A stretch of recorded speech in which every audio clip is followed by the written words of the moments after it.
Welcome, everybody. Hope you're all having a wonderful day. It's your buddy Orange Hat here for another theme stream. And today we are going to be giving our thoughts on Disney lore.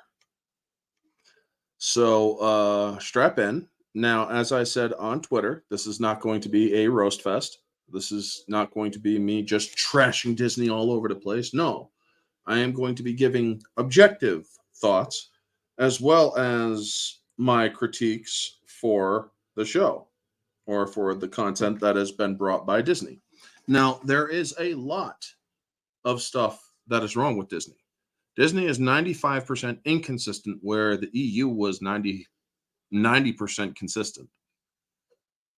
There is a lot of things that had to be changed due to the way that George Lucas went with a couple of things when he was making the prequels, and then that's okay because he was able to explain some of it away as simply as, oh, a character changed his name to pretend he was being somebody else instead of the character being somebody else.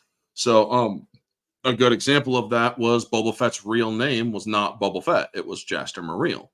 But then the prequels came, and turns out Boba Fett's a clone from Jango Fett, and well, yeah, there we go.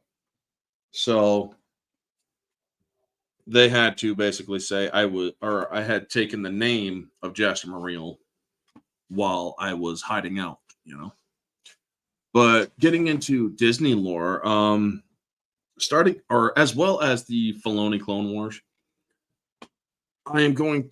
before I do get into that, I am going to say hello to the chat. We always have our opening crawl by Neozoic. A long time ago in a galaxy far, far away, Orange Hat Wars, episode 4 this time. Disney Star Wars. It is the dark times for Star Wars. Chancellor George Lucas gave up his powers to the evil Disney Empire.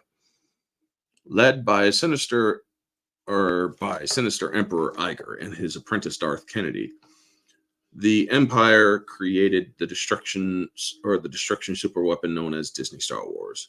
The superweapon lay waste on once popular franchise to a now barren, tainted, unpopular franchise to fight back against the diabolical Empire. A Jedi Grandmaster Orange Hat and his Jedi Order and Rebels, us in the chat, will discuss and destroy Disney's superweapon to restore legacy, or the legacy of Star Wars, to the galaxy.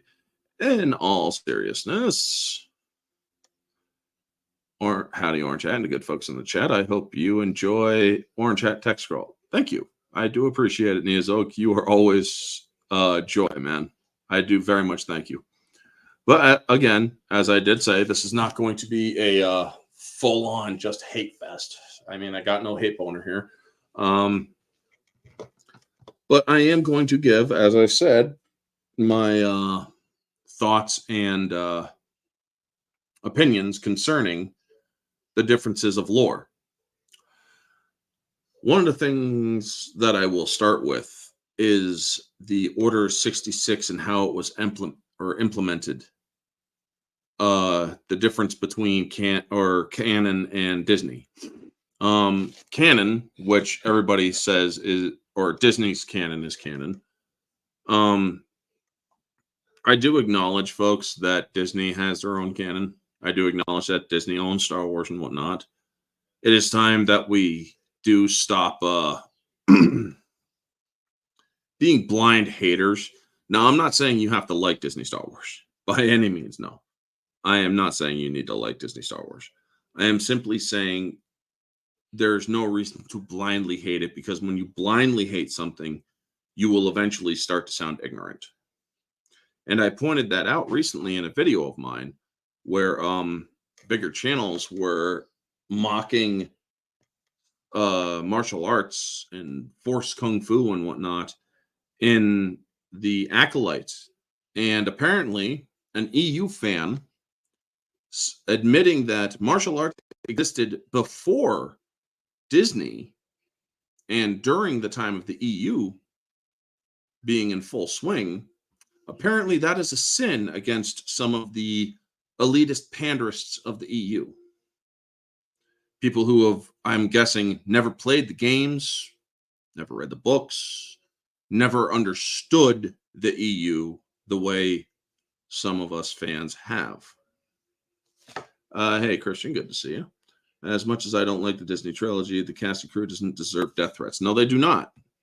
And that is something that even I have called out. I do not think that any of them deserve death threats. I was never a fan of people creating things where Baby Yoda was getting an axe through the head. I was not a fan of people simply buying merchandise to burn it and to destroy it and mutilating it. I am not a fan of those kind of twisted people. It's why I actually stopped following a lot of them, because they have kind of truly embraced the dark side of it, you know? I'm not going to name names. I mean, many of you know who they are. Just look, or some of them have sub counts closer to me. Some of them have sub counts very high up there. 100,000s or tens to hundreds to sometimes even 1 million subs plus. These people pretend to be fans, yet they constantly give fans a bad name, because they are showing that they are for the violence against Disney by constantly showing things like, or making plushies with axes into the heads of a Baby Yoda and whatnot. Now, do I think that the Baby Yoda figure is a good character? No, I do not. I was never a supporter of Baby Yoda. I think that the Mandalorian had some good entertainment value. Yes. Folks, I am going to fully admit, Disney Star Wars does have entertainment value. Do I see it as Star Wars, the Star Wars that I know and love? No. However, I am not going to lie to people and say that it doesn't have entertainment value. Entertainment value is what puts people in seats, allows them to watch and have a little bit of a laugh here and there. That is entertainment value.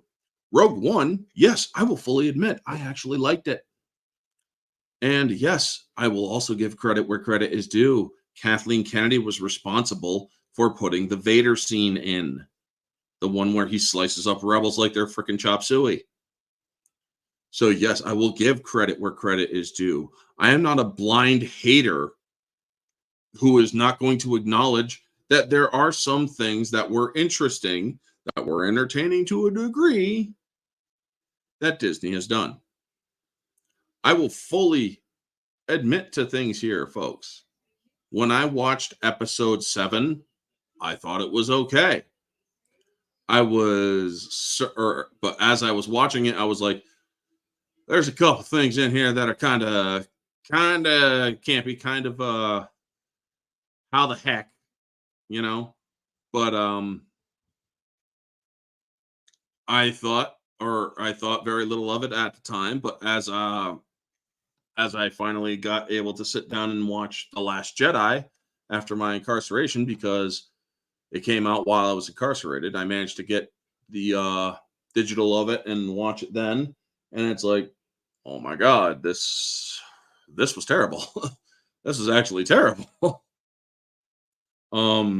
However, there are scenes that a lot of people give a lot of guff about, like the Leia Poppins, where she flies to the ship from outer space. Now, yes, her character should have died after she was exposed to the vacuum of space. However, there are characters, or there are abilities in the Force, and Luke and Leia, even in EU, had potential to do things that many others couldn't. Now, if Leia had a rebreather on, or something that could give her oxygen out in the vastness or the cold vacuum of space, guess what? She could easily use the Force to pull herself to the ship. That is essentially what she did. But people are like, oh, it's Leia Poppins. It looks terrible. Yes, it did. However, she literally used the Force to pull herself to the ship. Using a Force pull is a telekinetic ability in the Force. It's not outside of the realm, considering that she was and is as powerful as Luke. In some ways, she's actually better than Luke. And it's not because, oh, whammon. No. In some ways, she is actually more talented than Luke. Luke attempted to try to read her, tried to delve into her mind with the Force, and found that he was forced out of her mind with such strength, she didn't even know she did it. It's because of her innate ties to the Force. But honestly, when it came to Rogue One, I found that there was a bit more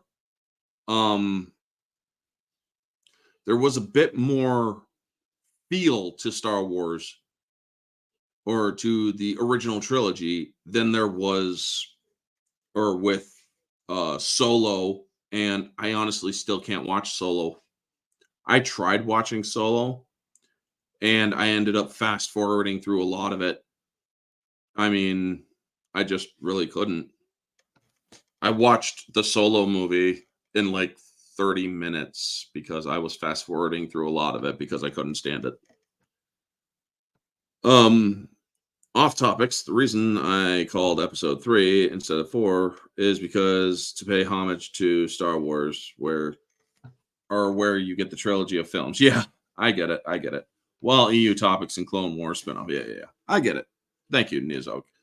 Did you think both Daisy Ridley and Adam Driver would be good cast choices as Jaina and Jason Solo? If Disney had followed the EU, I do believe that there would have been, or that they would have had good talent, or I do believe they would have been good choices. Yes. I do believe that Adam Driver and Daisy Ridley deserve no harassment for their portrayals of what they did under a director's direction, under a filmmaker's direction. Bad writing and bad storytelling is what led, and also bad communication is what led to Disney Star Wars being largely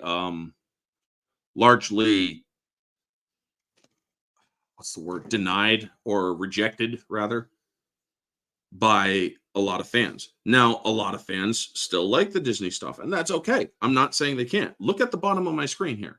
What does that say? Different opinions are welcome.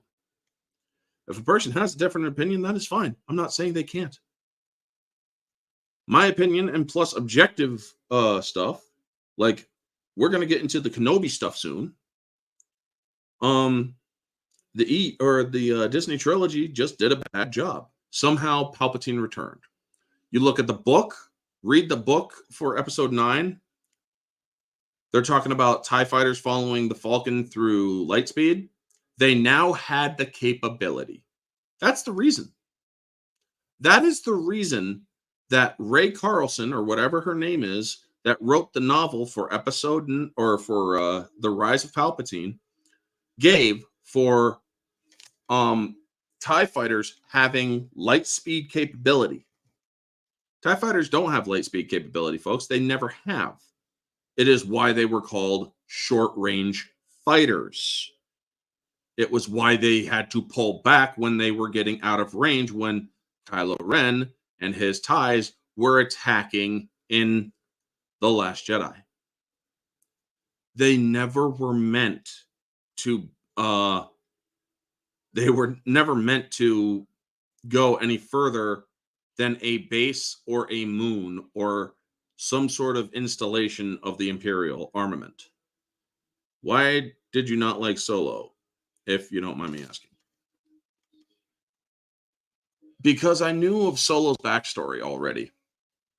Yes, Solo's last name was an established name on Corellia. There was also derivatives such as Thraken Sal Solo and others. Not to mention his ancestor who usurped the throne of Corellia. His ancestor was not a well established person. He was an usurper. He was a throat cutter and throne usurper. If you don't believe me, read the book Courtship of Princess Leia. But when it came to Solo, a Star Wars story, it was missing the essential things that help make a Star Wars movie. There are four major things that make a Star Wars movie good. George Lucas, space battles, a good story, and a lightsaber battle. You have those four, you got a good story, or you got a good Star Wars movie. Disney is missing the most important ingredient, which is George Lucas. Disney or Solo didn't have a Star Wars or didn't have a lightsaber fight in it.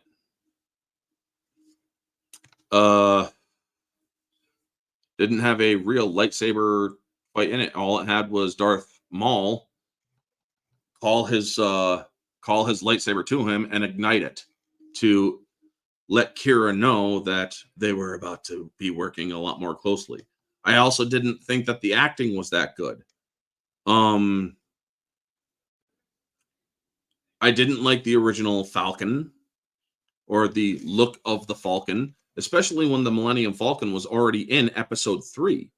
It was confirmed that the Millennium Falcon took a landing in Episode 3 when Palpatine was being returned to the Senate building. It's actually in the shot. And it was confirmed, yeah, that was the Millennium Falcon. Not to mention that is it L3E7 or whatever? That droid that was that Lando was supposedly banging, having a sexual relationship, as well as him being Pando Lando. All these things put a sour taste in my mouth when it came to Solo, that Star Wars story. I saw it in theaters. I thought it was okay at first, but the more I saw it, the more I was losing interest in it. The more I was thinking, oh my God, this stuff is kind of shit. What are your thoughts on the popular and now debunked theory that Snoke is Darth Plagueis? And did you wish that Plagueis was the main villain in the Disney trilogy? Back when I was actually not as against Disney as I was, back when I saw Episode 7, The Force Awakens, I was intrigued in Snoke. I had my own fan theory that Snoke was out in the unknown regions while Palpatine was ruling the galaxy, and that he sensed Snoke, and he felt threatened by him. However, turned out to be a different case altogether due to bad writing. But Snoke being Plagueis, I never bought into that. Plagueis, or after reading the novel, which is part Legends, part Filoni's coverage, because the Darth Plagueis novel is tainted by Filoni taint. Putting in that Darth Maul was a Dathomirian Zabrak instead of the Iridonian Zabrak that he was originally. Now, a lot of people will ask, what is your proof that Darth Maul had Iridonian lineage, or that he was from Iridonia? Well, so glad you asked. Let's get to it. Let's see here. Right here. Yeah. You see this page of the visual dictionary? This is the original visual dictionary, folks. The original, not the updated one, admittedly. But let's see here. Yes. Right there. I will give you guys a chance to read it all. It says, a Zabrak from the planet Iridonia. Yep. And it also pointed out that Maul never had much interest in overthrowing Sidious. Hey, Vanya, good to see you. One of my loyals. Um, I mean, there was so much wrong with the Disney trilogy. With the freaking light speed ramming, the Holdo maneuver, they call it. Yeah. Did you know that when a ship is about to enter light speed, if it is caught in any sort of gravity well, if there is a planet nearby or anything like that, your ship's navicomputer will automatically stop the jump. Yeah. Um, remember that Disney already set up certain rules. Traveling through hyperspace is not like dusting crops, boy. Without precise calculations, you could bounce too close to supernova, fly right through a star, bounce too close to a supernova. That would end your trip real quick, wouldn't it? So, yeah, there were reasons why. So um, when Han entered a planet's atmosphere at light speed, that Starkiller base, which was a planet, his ship would have automatically ejected him from hyperspace the second he got close to the gravity well. There is only one real way you can stop doing that, and then you have to be a pilot that is most likely very good through trial and error, in which this case you would be dead, or force sensitive. Han Solo has always been confirmed not to be force sensitive. And yet he is able to pull off something that even force sensitives would have a hard time doing. When it comes to crafts, weapon or aircrafts and whatnot, I like this book. Incredible cross-section, ultimate guide to Star Wars vehicles and spacecraft. Now, I'm going to go over to a specific ship, or two specific ships in this case. You got your TIE fighter here, your normal TIE fighter. And I'm going to get into that in a little bit too, folks. So hold on to that. But I do want to get to Vader's TIE fighter, which I do believe is either... Nope, that's the Death Star. Sandcrawler. Nope. And Millennium Falcon. Hold on one second, folks. Do trust me, it will get better here. The X-Wing. The Y-Wing. Ah, yes. The TIE Advanced X1. Now, let's see here. Hyperdrive. Yep, the hyperdrive. The X1 prototype, meaning the hyperdrive that was placed in it, was also a prototype, one of a kind. The designer of this ship was on the Death Star. His notes, all of his stuff was on the Death Star. When the Death Star blew up, all of the notes and all of the designs for a miniaturized hyperdrive were destroyed. Yep. The hyperdrive saved Vader after the Death Star was destroyed, enabling him to reach an Imperial outpost and begun his return to power. However, his ship was crashed and destroyed. Vader did survive, but his TIE fighter was destroyed. As well as, if you pay attention to the design of his craft and compare it to the other TIE fighter, you will learn that the eyeballs, or TIE fighters, are a lot different. I need to see something here.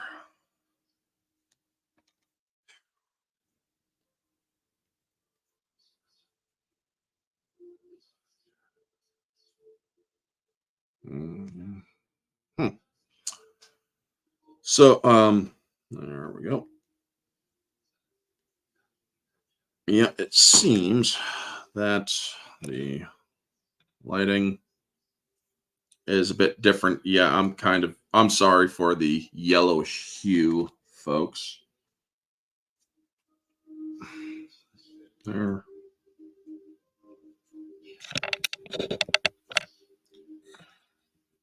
Yeah, I'm sorry about that. Let's see if this works.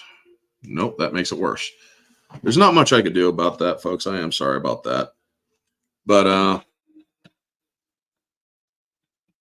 that might help a little bit. But yeah, hold on. What are your thoughts? Oh, kyber crystals. On the concept of kyber crystals and the idea that lightsabers changed color to match the nature of the user. The Sith bleed. Yeah, I hate that. I hate that, and here's why, folks. Um, there are multiple crystals in a lightsaber originally. You have your focusing crystal, and then you have your power crystal. And the power crystal is also what drives the color of your crystal. The Sith created a synthetic version of the lightsaber crystals, and this made them even stronger than your normal lightsaber crystals. The bleeding concept is a what the fuck.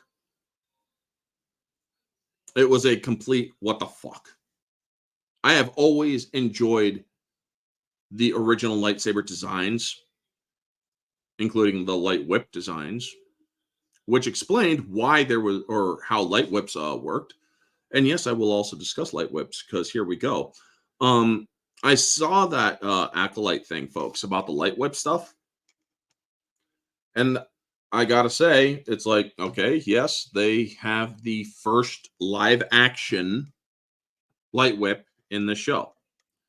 And yes, it is a pure energy blade. Yes, it has the bendability. Gathani, a Sith Lord from the EU, had a light whip that was exactly like that. Energy blade, energy whip. Not a solid tendril, not a solid core, but an energy core. Boy, a lot of people don't realize that, did they? Now, did you know how she did it? Do you know the mechanics? Well, you are unaware, so I will tell you. Multiple focus emitters. You see, when you are having more than 3 focus emitters, you are therefore making the lightsaber blade weaker, but also pliable, also bendable, and whatnot. So it wouldn't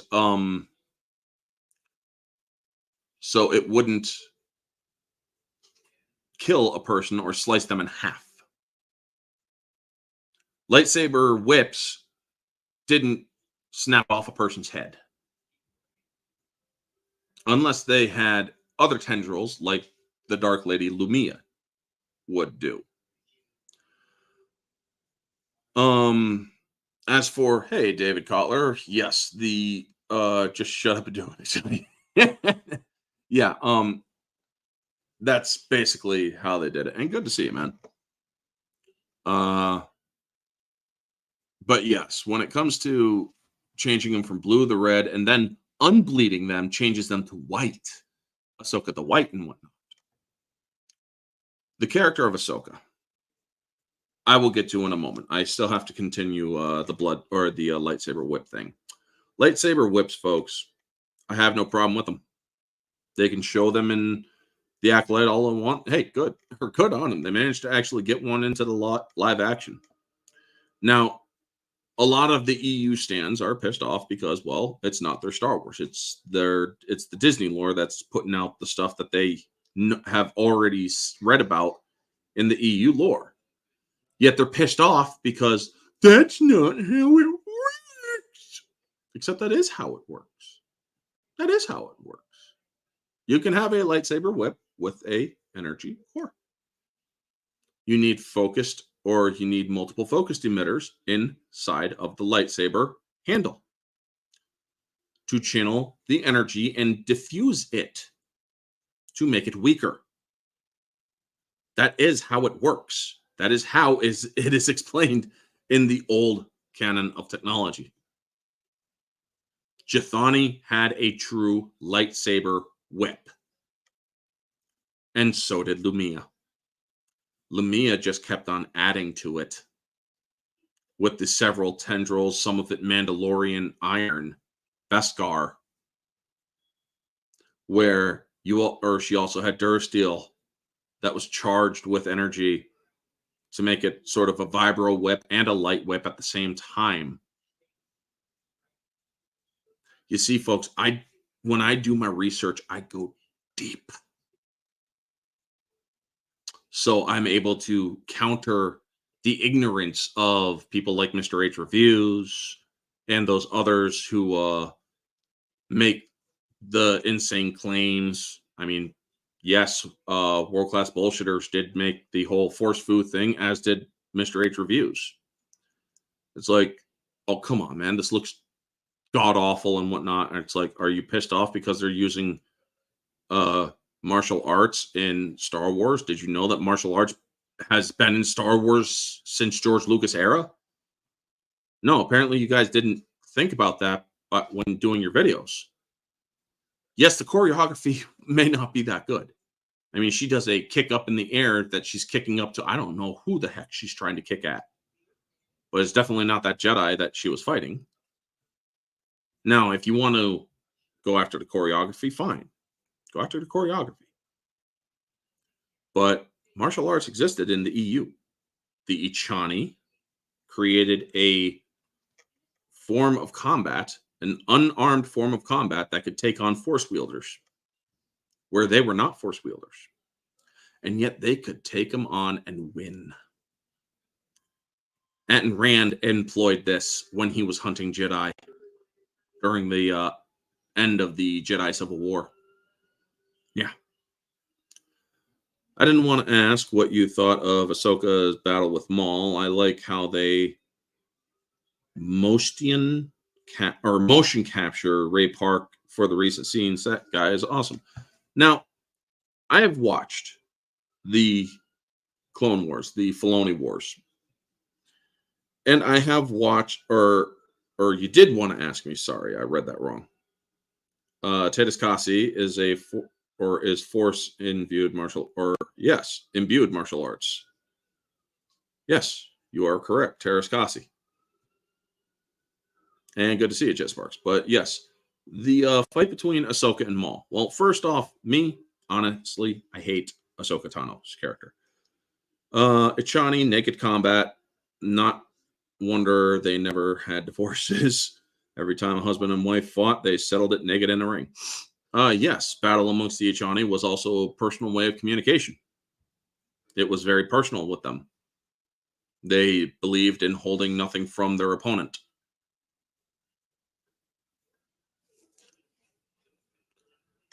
But there's also this with the Maul. Did I think that the choreography is good? Sure. These fights are interesting. I will say that these fights are enjoyable to watch.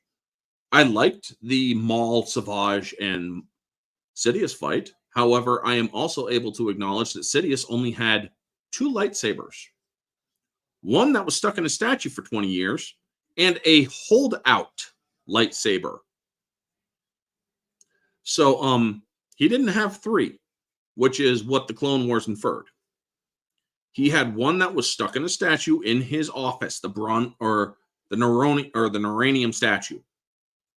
Let's see here. I recently got the book too. Yes, there it is. I just got the Dark Lord trilogy, folks. I just got this puppy in the mail today. And in the, let's see here. Revenge of the Sith. Holocron Nudipal. And let's see here. Yeah, sorry, last of the hover tanks. There is a scene in which there is a scene in which Anakin was talking to Palpatine, the Chancellor, in which he was telling him about the General Grievous engagement. Until I can save. Yep, save me from nightmares. Let's see here. Obi-Wan, get me a saddle. Keep firing. Okay. Let's see here. I actually want to get to this point here, folks. Teras Kasi was a force-imbued martial art that Maul used in the fight in the Phantom Menace. Yes. Yes. Let's see here. Revelation, Mace Windu. Oh, this is or I went a little too far. So let's see here. Anywhere else? Forces. Obi-Wan simply is who he is. Chain lightning teeth closed upon him. Let's see here.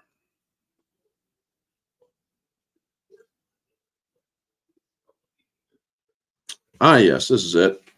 The seduction of Anakin happens to be one of my favorite parts in this entire book. I can help you save her. Alrighty, let's say here.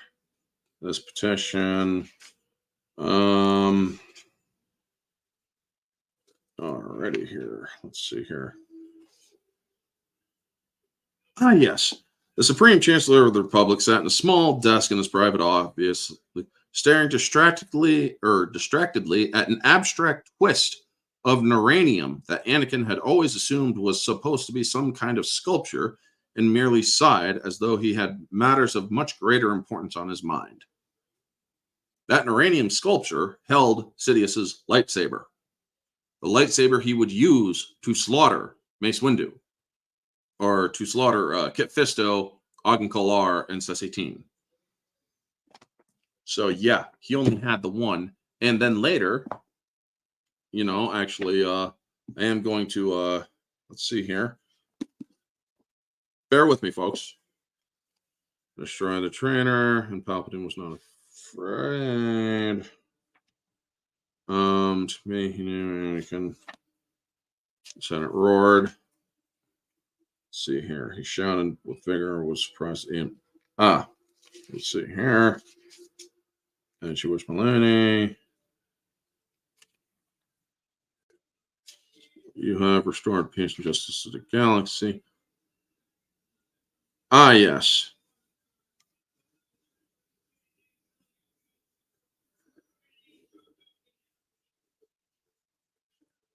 Let's see here. Okay, so let's see here. Left side, light versus dark, winner take all. Yes. Or from the shadow of a black wing, a small weapon, a holdout, an easily concealed backup, a tiny bit of treachery expressing the core of the Sith mastery, slid into a withered hand and spat a flame-colored blade of its own. Palpatine only had 2 lightsabers. And yet, because it didn't really fit along with the whole thing, Palpatine, by the way, folks, if you do pay attention to that whole fight between Palpatine, Maul, and his brother Savage, he was toying with them the entire time. He could have easily slaughtered them both, because when he turned around and said you would become a rival, he was using just a fraction of his energy and cracking the glass behind both him and Savage. When Savage builds up his rage, he can explode it outward. That could actually surprise Sidious. Sidious was also getting tired when he when he was fighting with the lightsabers. So when he does that, and then Maul goes for an obvious attack, it's like, screw this, and just throws him against the wall. So yeah, folks, it's very clear that Sidious, or that these fights, while I know for a fact that I don't agree with them, I can still find some entertainment value out of them, you know? Did you think that before others changed, or before other changes as they stay true to EU canon, remove Ahsoka, the Clone Wars should have Maul stay dead? Yep. And should just have Savage Press seek out revenge on Kenobi. I think that would have been a better story, honestly, if they were going to bring out a new thing, except that I don't agree that Darth Maul is a Dathomiri Zabrak. He is an Iridonian Zabrak. What do you think of the Jedi and clone troopers calling the droid army clankers? It's not so much different than the terminology that was used in the Karen Traviss novel books. You got the shinies. That's something that they took from Karen Traviss. Filoni stole a lot from Karen Traviss. And that's something that I cannot forgive, really. Because Karen Traviss, folks, those of you who don't know, she's responsible for the game and the books called Republic Commando and Order 66, as well as the Boba Fett involved novels in the Legacy of the Jedi series, the Darth Caedus series. Which do you think is worse, Dark Empire or Disney Return of Palpatine? Both have their problems. I have not really read too much into Dark Empire, but I do know for a fact that Han Solo was able to kill one of Palpatine's clones, which I kind of felt was rather insanely stupid. But I do like that there is a lightsaber battle in which Palpatine and Luke and Leia all three fight him. And Luke is actually able to hold his own against somebody who has mastered all 7 forms. I actually have the Republic Commando Order 66 book. Haven't gotten around to reading it since I've got it. Jet Sparks, read that book. But also, I want you to, or Jet Sparks, I also have other reading for you. Dark Rendezvous. You will see some familiar characters show up in those books, or as well as the Imperial Commando book that unfortunately didn't have a continuance because of Filoni forcing Karen Traviss to quit. Believe me, folks, if there's one person that I absolutely despise handling Star Wars, it is Dave Filoni. A lot of people in the Geeks and Gamers crew and whatnot, I do believe some of them are like, yeah, Dave Filoni's cool. Dave Filoni's good. And even Star Wars Theory, I enjoy some of his videos.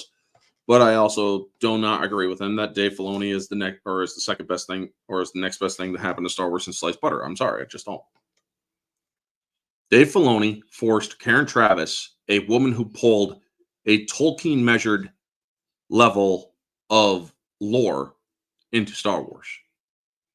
A character class, a history, a language. If it wasn't for the Mandalorians, I should have brought this up during the EU discussion last week, but I didn't. I'm sorry about that. But Karen Traviss has the best version of the Mandalorians. This peace-loving pacifist bullshit that they had for Filoni's version of the Mandalorians, and then Jon Favreau's version of the Mandalorians, in which he's a child of the Watch. He can't remove his helmet. What the fuck? What the fuck? And Katie Sackhoff, as much as I like her, or as much as I like her as an actress, I have nothing against Katie Sackhoff.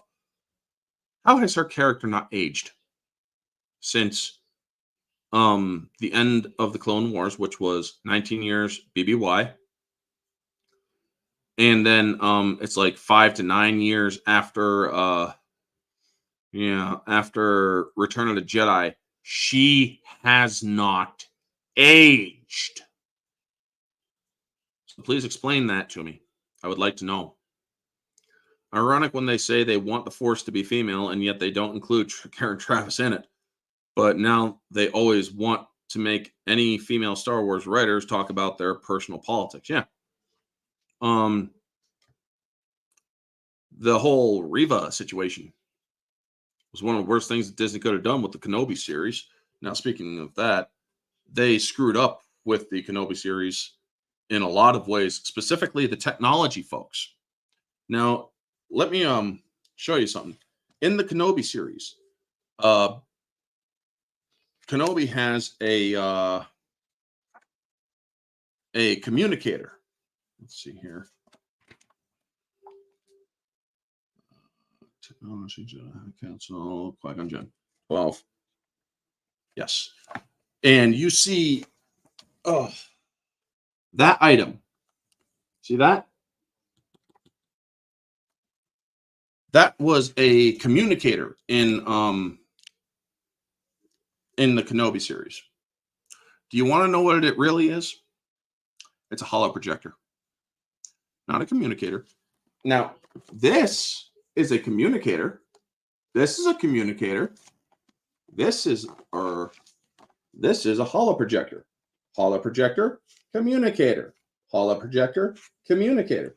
There's even a little bit of picture here that shows that it is a holo projector that you could program things into. It has the casing ring, the sturdy construction for field use, projection platform. Tines rotate downward to plug into signal feed to link to larger image projectors. The communicator, reception antenna, voice pickup, frequency search control, encoding sector, inert plaquelet casing, silence projectors, and sound reproduction matrix. One of the utility devices that Qui-Gon Jinn carries is the holoprojector. This can be tuned in with a comlink to carry a hologram transmission for face-to-face. How with a comlink, not a comlink, or it's not a comlink itself, but it can be used with a comlink, or it can be used as an independent image recorder and projector.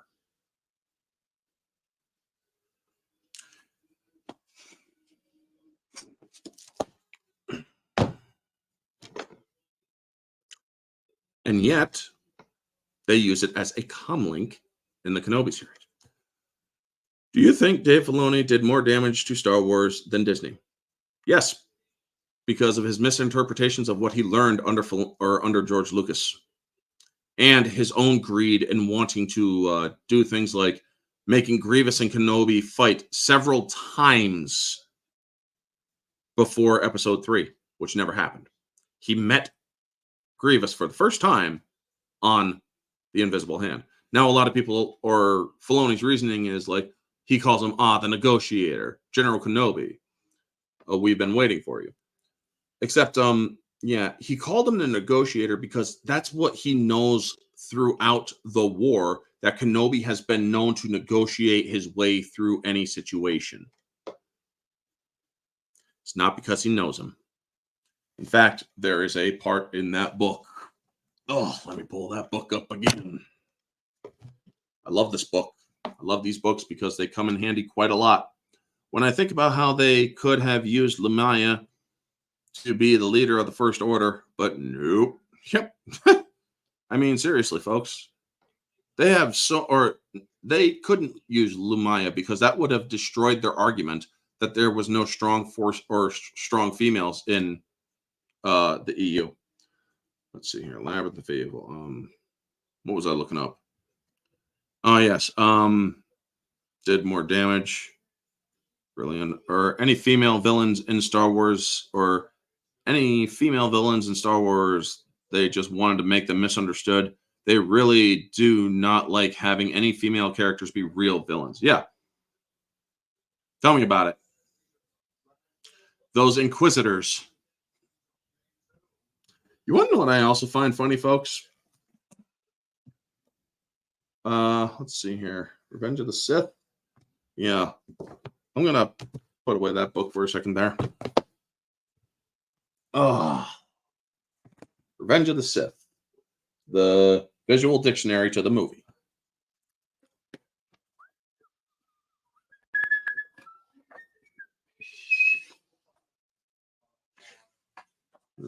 Count Dooku, droids, Palpatine. Let's see here. The guards. Of course, on ground crew. Padme. The Senate. The Jedi. Yes. Barriss Offee was in episode 3 as one of the Jedi generals.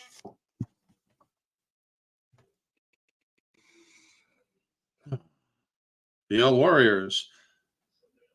Jedi Aayla Secura and Barriss Offee die in attacks by clone troopers on the murky world of Felucia.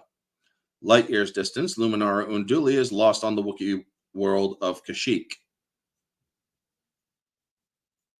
Dave Filoni didn't read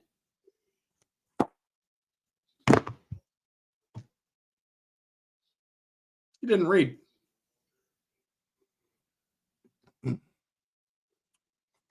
Correct me if I'm wrong. In the Clone Wars, Anakin and Dooku fought multiple times, despite it contradict the movie. Anakin said, "My powers have doubled since the last time we met." Count. Yes.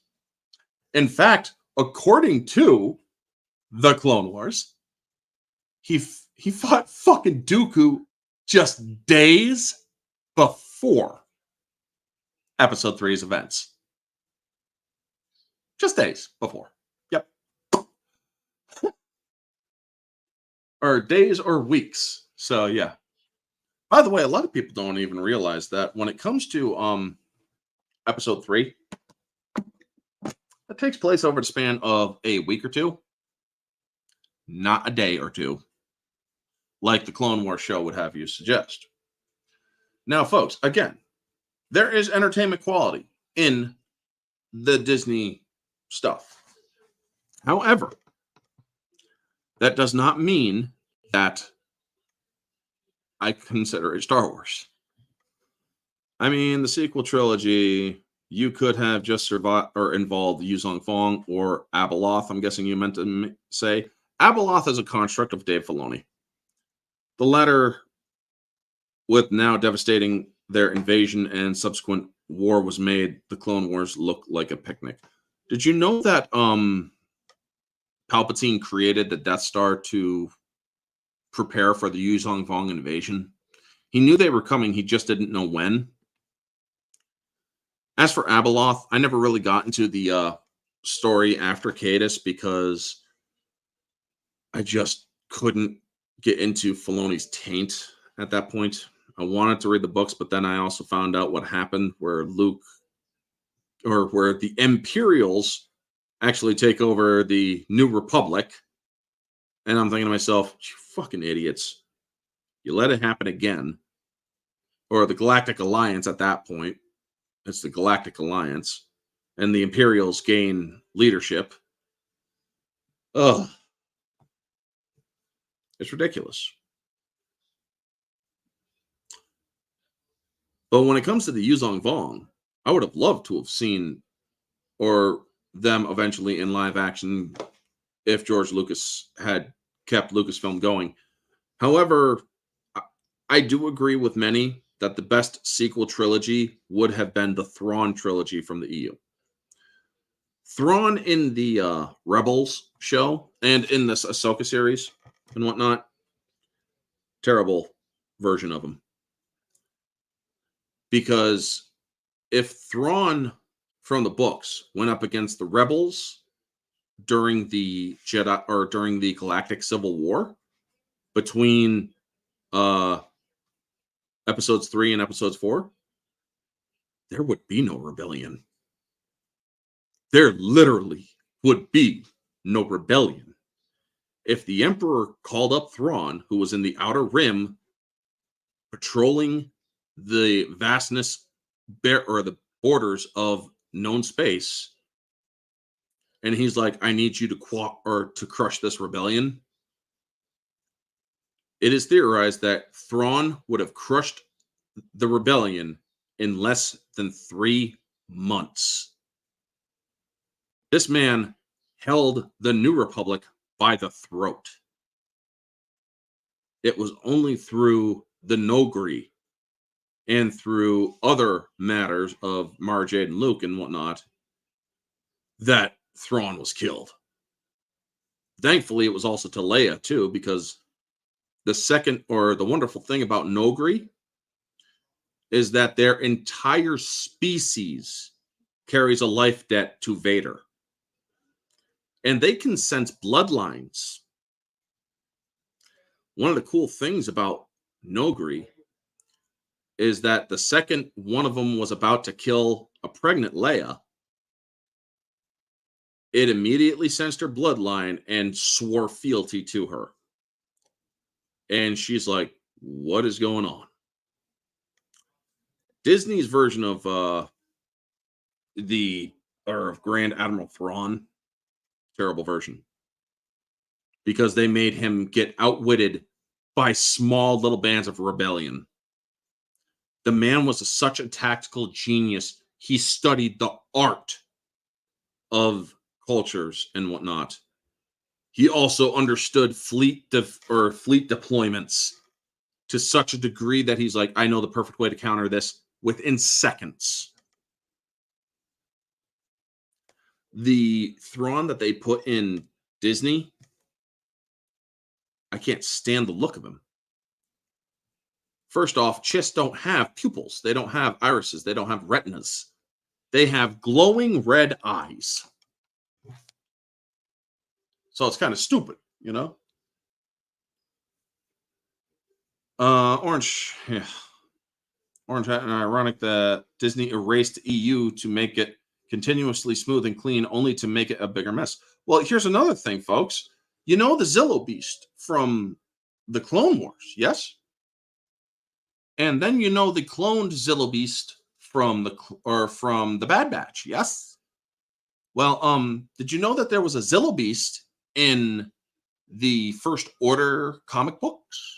Yeah, Kylo Ren, who in episode 7, mind you, that Kylo Ren was still worried and still afraid that he would never be as strong as Darth Vader, right? Yeah, that was what Rey said to him, yes? You're afraid that you'll never be as strong as Darth Vader. And he was right. He was constantly worried about that in that movie. Except he got vindication that he was more powerful than Vader after or before the events of the Force Awakens. Yeah, he fought a Zillo Beast and killed it. There was a clone from the Clone Wars who was still alive, older, still in service, and he fought alongside Vader and Anakin, and he told him, you know how you said this wasn't a competition? You won. That would be an ego boost to one as emotional and mentally unstable as Kylo Ren. Yeah.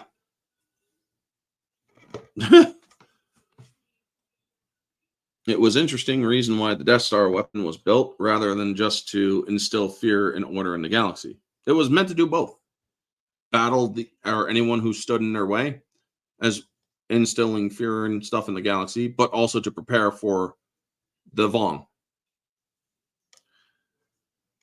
But also, everybody knows that when the second Death Star blew up, it was pretty much atomized. Like literally. Fucking atomized. Yet, somehow the Death Star survived in Rise of Palpatine. Now, folks, Is there entertainment value in Rise of Palpatine? Yes, for me there is.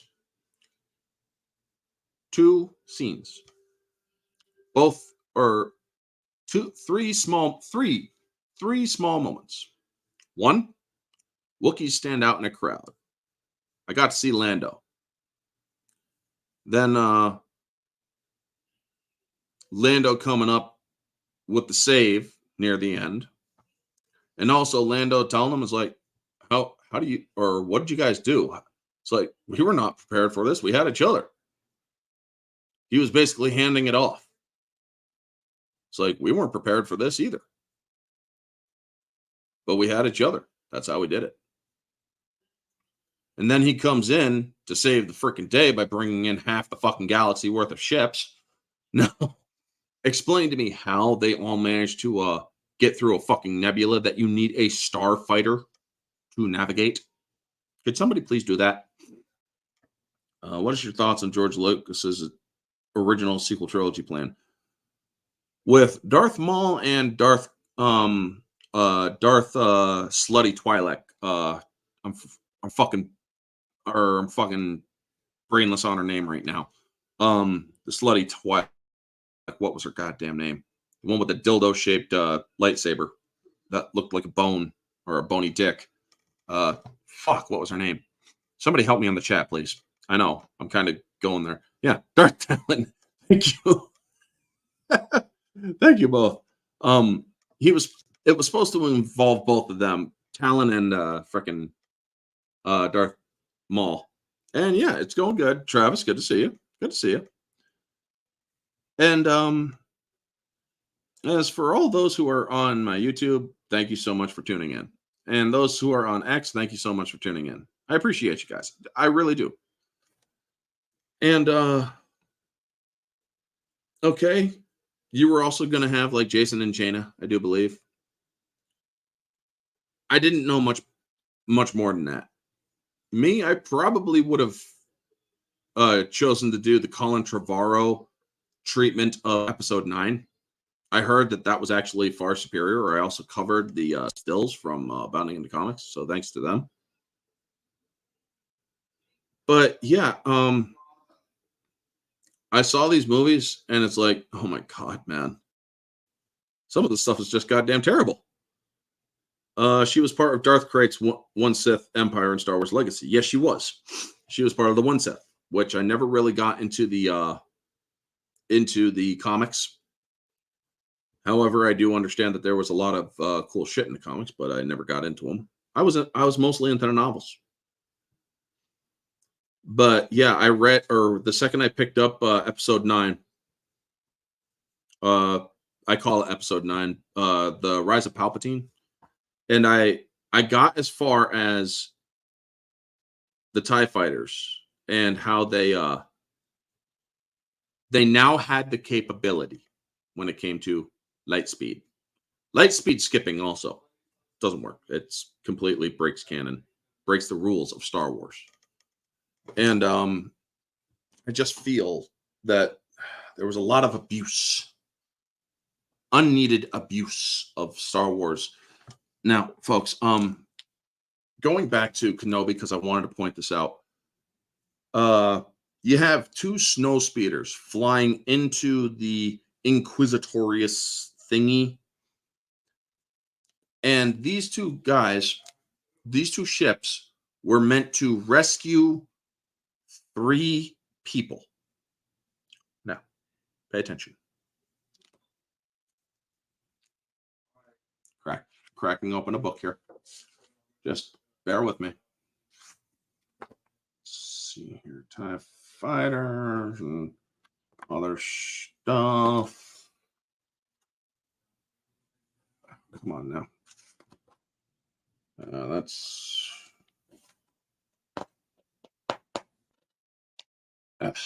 a snow speeder, or that's a sandcrawler rather, and that's a TIE 1 advanced. Let's see here, and that's the AT-AT. Getting closer, getting closer. Just be a little bit of patience, please. Yes, the snow speeder. Let's see here. You see that? 2 people right there? Do you see any much area where you're going to hide an extra person in that craft? It was also known that these craft were not that maneuverable. So when they kind of flew in and they kind of went in with the whole like this straight in, they would have crashed into the damn wall. They would have just fucking smashed into the wall. Now, let me pilot. Also, gunner. Yeah. Pilot and gunner. So yeah. This is the pilot. This is the pilot. This is the gunner. You're supposed to save 3 other people. Having a hard time with that. Because every other part of that craft is solid. Kenobi made no sense. I love The Force Awakens and Last Jedi, despite the flaws becoming more noticeable with time. For a time, Episode 9 ruined the whole trilogy for me, but I've gotten over it. I like the trilogy overall. And you know what? Look at the bottom of my screen right here and over here, Travis. What does that say? Different opinions are welcome here. I'm not going to hate anybody for having a different opinion than mine. I'm not going to hate anybody for having a different... God, I wish this thing would stop flashing. I really do wish that, or if people like it, that's fine. They can like it. I'm not saying they can't. However, I really should. There. No, that makes it worse. Oh shit. There we go.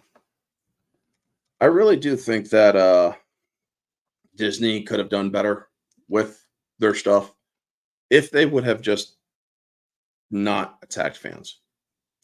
When the Snowspeeders rescued Luke and Han, my logic was a few of them didn't need gunners with 2 empty seats for Luke and Han. Yes, exactly, Travis. That is exactly the point. They used multiple speeders for the hunt or for looking for them. They had no need of weapons systems, but they did have 2 ships or 2 speeders flying with gunners and 2 others that were flying without gunners. The 2 that were with gunners were their escorts in case there was problems. But for the most part, there wasn't a problem. So that's why when it comes to snow speeders in Kenobi series, it was terrible. Also, I do not agree with the fight between. I recently watched the Kenobi show again, folks. Well, at least the 2 scenes of the rematches where Kenobi was just watching Vader, running away from Vader, playing hide and seek with Vader, and then Vader finally confronts him and handily hands him his ass and whatnot. And he's like, I am what you made me. And then he says to Vader he says to Kenobi after Kenobi slices open his mask, you are not responsible for, or I am not your failure, Obi-Wan. You didn't kill Anakin Skywalker. I did. Which one is it? Which one is it, please? Explain to me. Which one is it? Did he kill Anakin Skywalker, or did Vader kill Anakin Skywalker, or did Obi-Wan Kenobi make Darth Vader? I mean, honestly, folks, I'm having a hard time. Then again, with 20 minutes, within 20 minutes of learning what the Force is, Luke is deflecting blaster bolts blindfolded, but couldn't see a single Tusken Raider walk up to him and beat him with a stick. I'm glad you brought that up. You see, some people can use the Force instinctively. Darth Bane was one of them. Anakin Skywalker was another one of them. Luke was unaware of his lineage. When he was piloting, he was using the Force without knowing it. When he was doing a few other things, he was using the Force without knowing it. He wasn't trained to sense other people around him. So he wouldn't have been able to sense the danger of a Tusken Raider getting up in front of him, just appearing like that. He wouldn't have. But when he started learning and stretching out and doing what he was told by Kenobi, stretch out with your feelings and whatnot, and learning how, or he had to suffer. He learned, but he had to suffer through it. Luke's training was not easy. A lot of people will say, oh, he spent a few days with Yoda. He spent a few hours with Kenobi. Luke spent over a month with Yoda. That's the one problem, or that's the one gripe with Empire Strikes Back. They don't really show you how long he spends. They don't really explain the time jump with Yoda and Luke.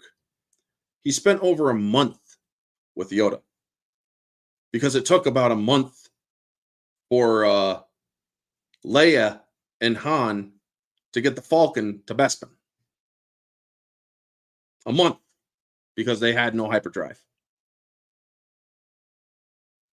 But yeah, when he finally learned to stretch out with his feelings and he could almost see the remote, he could feel something, and so his body reacted. Now, here's another thing. If Travis, have you ever read the yes or no, please? Have you ever read the book Revenge of the Sith? How would I handle Disney Star Wars if I were the head? I'll answer that in a second. But I do want to have Travis answer yes or no. Have you ever read the novel to Revenge of the Sith? Because if you have, or if you haven't, I want you to do something. I want you to actually go into Revenge of the Sith, and I actually want you to read what happens on the invisible hand. C-3PO didn't even warn Luke, and he was right next to him. Yeah. And I think the movies would have gotten brutalized had the internet been around back then. The internet was just in its infancy. It was actually being developed at the time. Yes, you have read the Revenge of the Sith novel. Do you remember what happened with Obi-Wan on the invisible hand? How the Force channeled through him, or how the Force acted through him, and not him channeling the Force. The Force acted through Kenobi to the point where he took full control over the entire situation on the invisible hand, or on the bridge.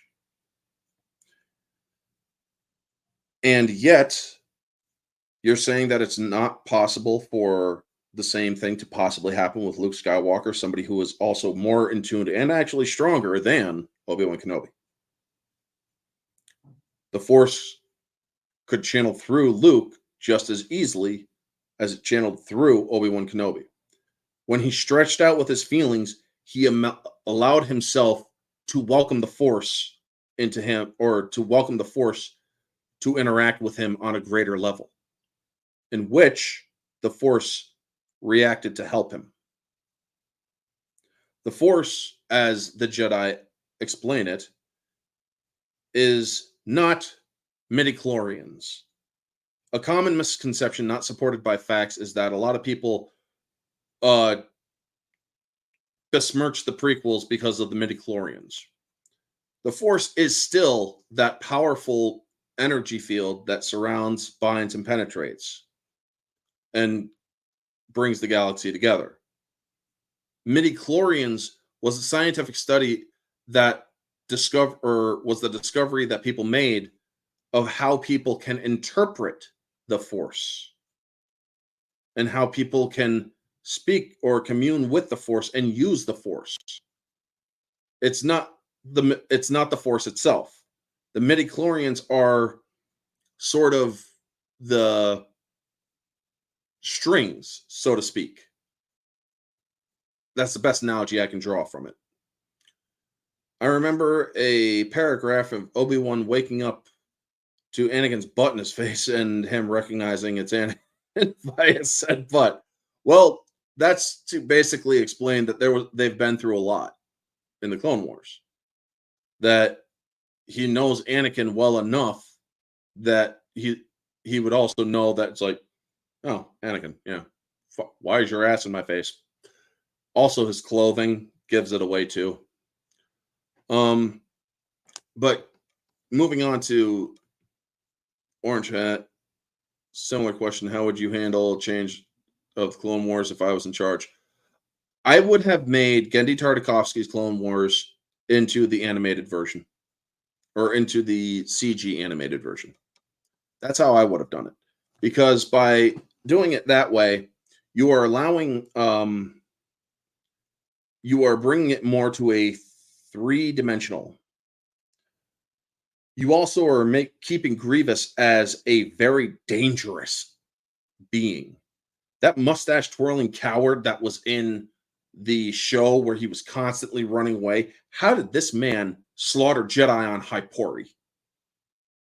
How did that character from Dave Filoni's universe slaughter Jedi on Hypori? Answer me that. Because you see this, or you see him fighting on Coruscant, you see him fighting against Dooku, you see him fighting on Hypori.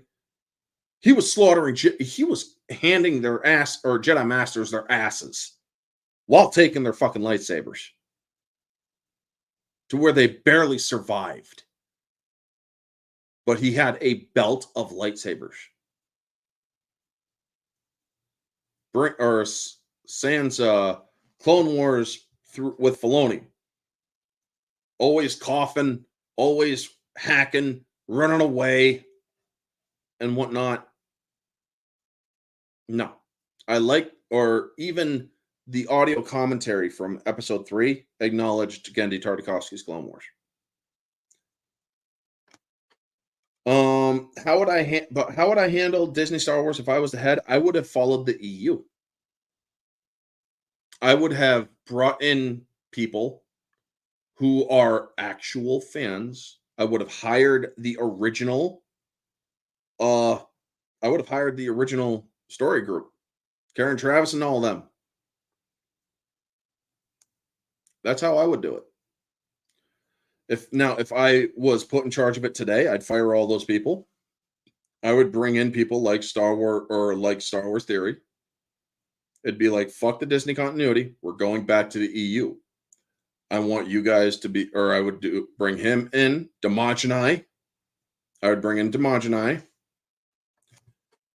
I would also bring in, and yes, folks, you could tell her I said this, I would also bring in OG Star Wars.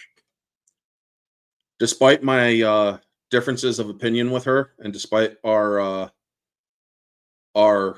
parting of the ways, I still do acknowledge that OG Star Wars has a knowledge of Star Wars that is is very expansive. And I would, or if I was in charge of Disney, I would hire her to help guide people into the EU. I would also have Star Wars Theory, and I would also have Demogeny.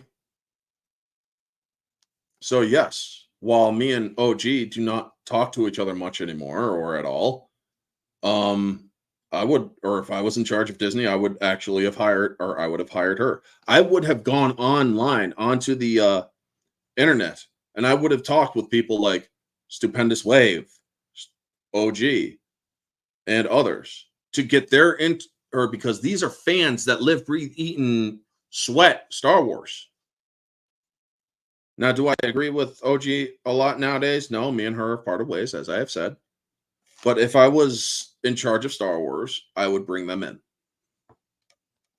Because they do, despite our differences, they do know a lot of what they talk about when it does come to Star Wars. Now, do I agree with everything they talk about on Star Wars? No. Do I agree with some of the stuff they do when it comes to Disney Star Wars? No. I don't agree with the whole butchering baby Yoda toys. I mean, it's an infant kid and you're driving an axe through his forehead. I don't agree with that. It's just disgusting in my opinion. C-3PO didn't even warn Luke. He was right. Yeah, we already went that one. Midi-chlorians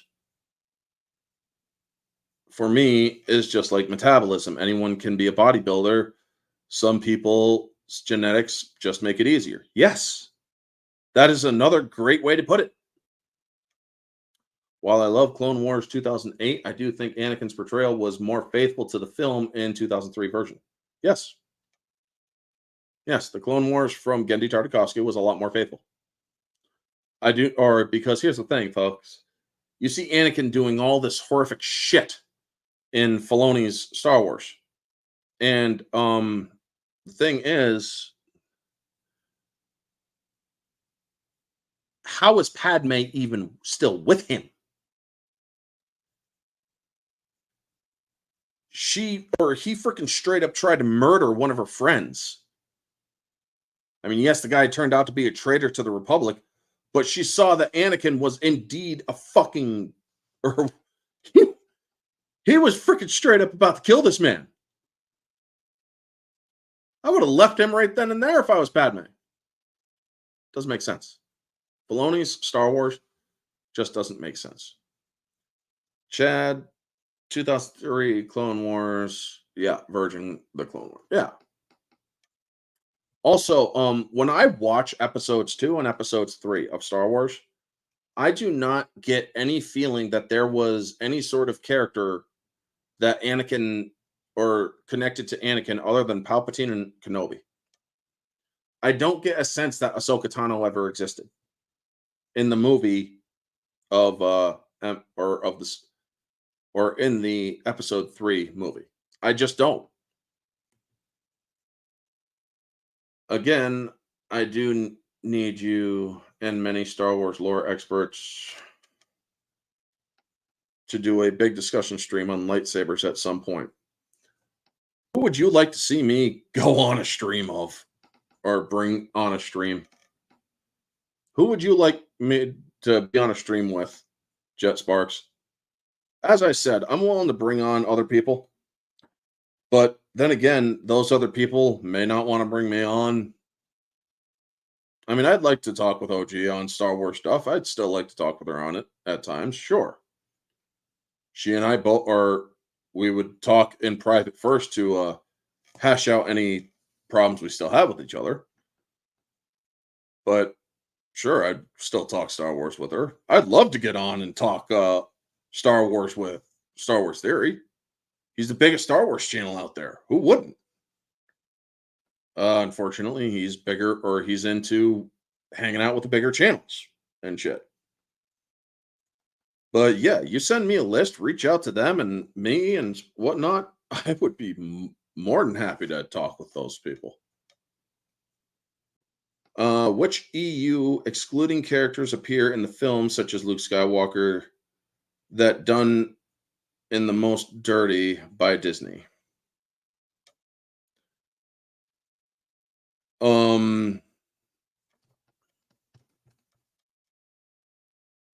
It's not, or all the major legacy characters were done dirty. They were incredibly disrespected. And Mark Hamill, despite that man's many shortcomings in real life and his many faults, actually spoke out against Disney and had no shame in doing it with the missed opportunities post. Y'all know what I'm talking about if you follow Mark Hamill on Twitter. The only thing in recent Star Wars that seemed out of character for Vader was him randomly snapping that kid's neck in Kenobi. It really took me out of it.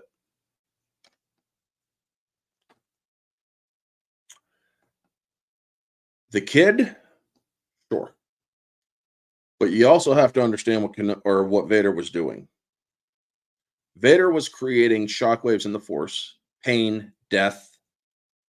He was trying to draw a Jedi out. He didn't know what Jedi it was. He had an idea of which Jedi it was, sure. But he didn't know what had gone on for 10 years so far. Unfortunately, Kenobi had given up on the Force, forgotten how to use the Force when he had a clear purpose at the end of episode 3. I will take the boy and watch over him. Also, training by Yoda to learn to communicate with Qui-Gon. But then he can't even freaking use the Force, or he has to struggle to use the Force to keep Leia from falling. Doesn't make sense. But Vader snapping that boy's neck, dark, evil. Vader. He had no problem killing people. Vader was very bloodthirsty. Killing the kid was insignificant. A true Sith would have done the same. So, I mean, I know that a lot of people are like, oh my God, that's a little too dark. No, it isn't. No, it really isn't. If the Sith can wipe out a fucking planet, if Palpatine created a world to wipe out planets, do you think kids didn't exist on Alderaan? Just saying.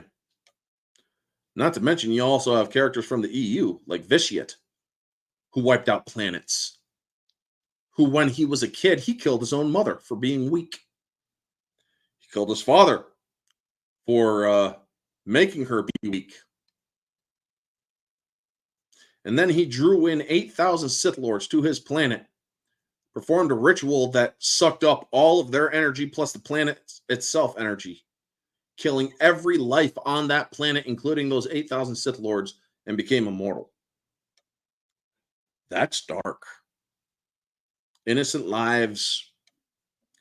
The Sith do not care about those they deem underneath them.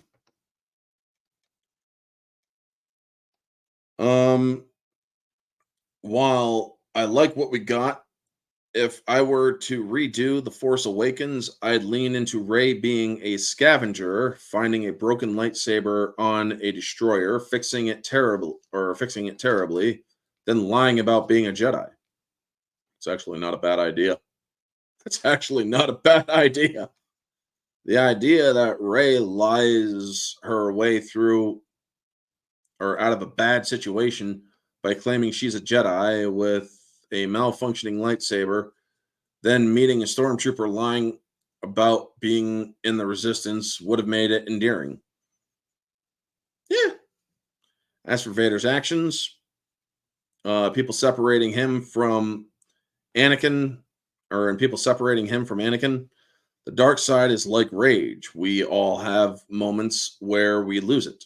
Say awful things, are oblivious to the fear, and gain strength.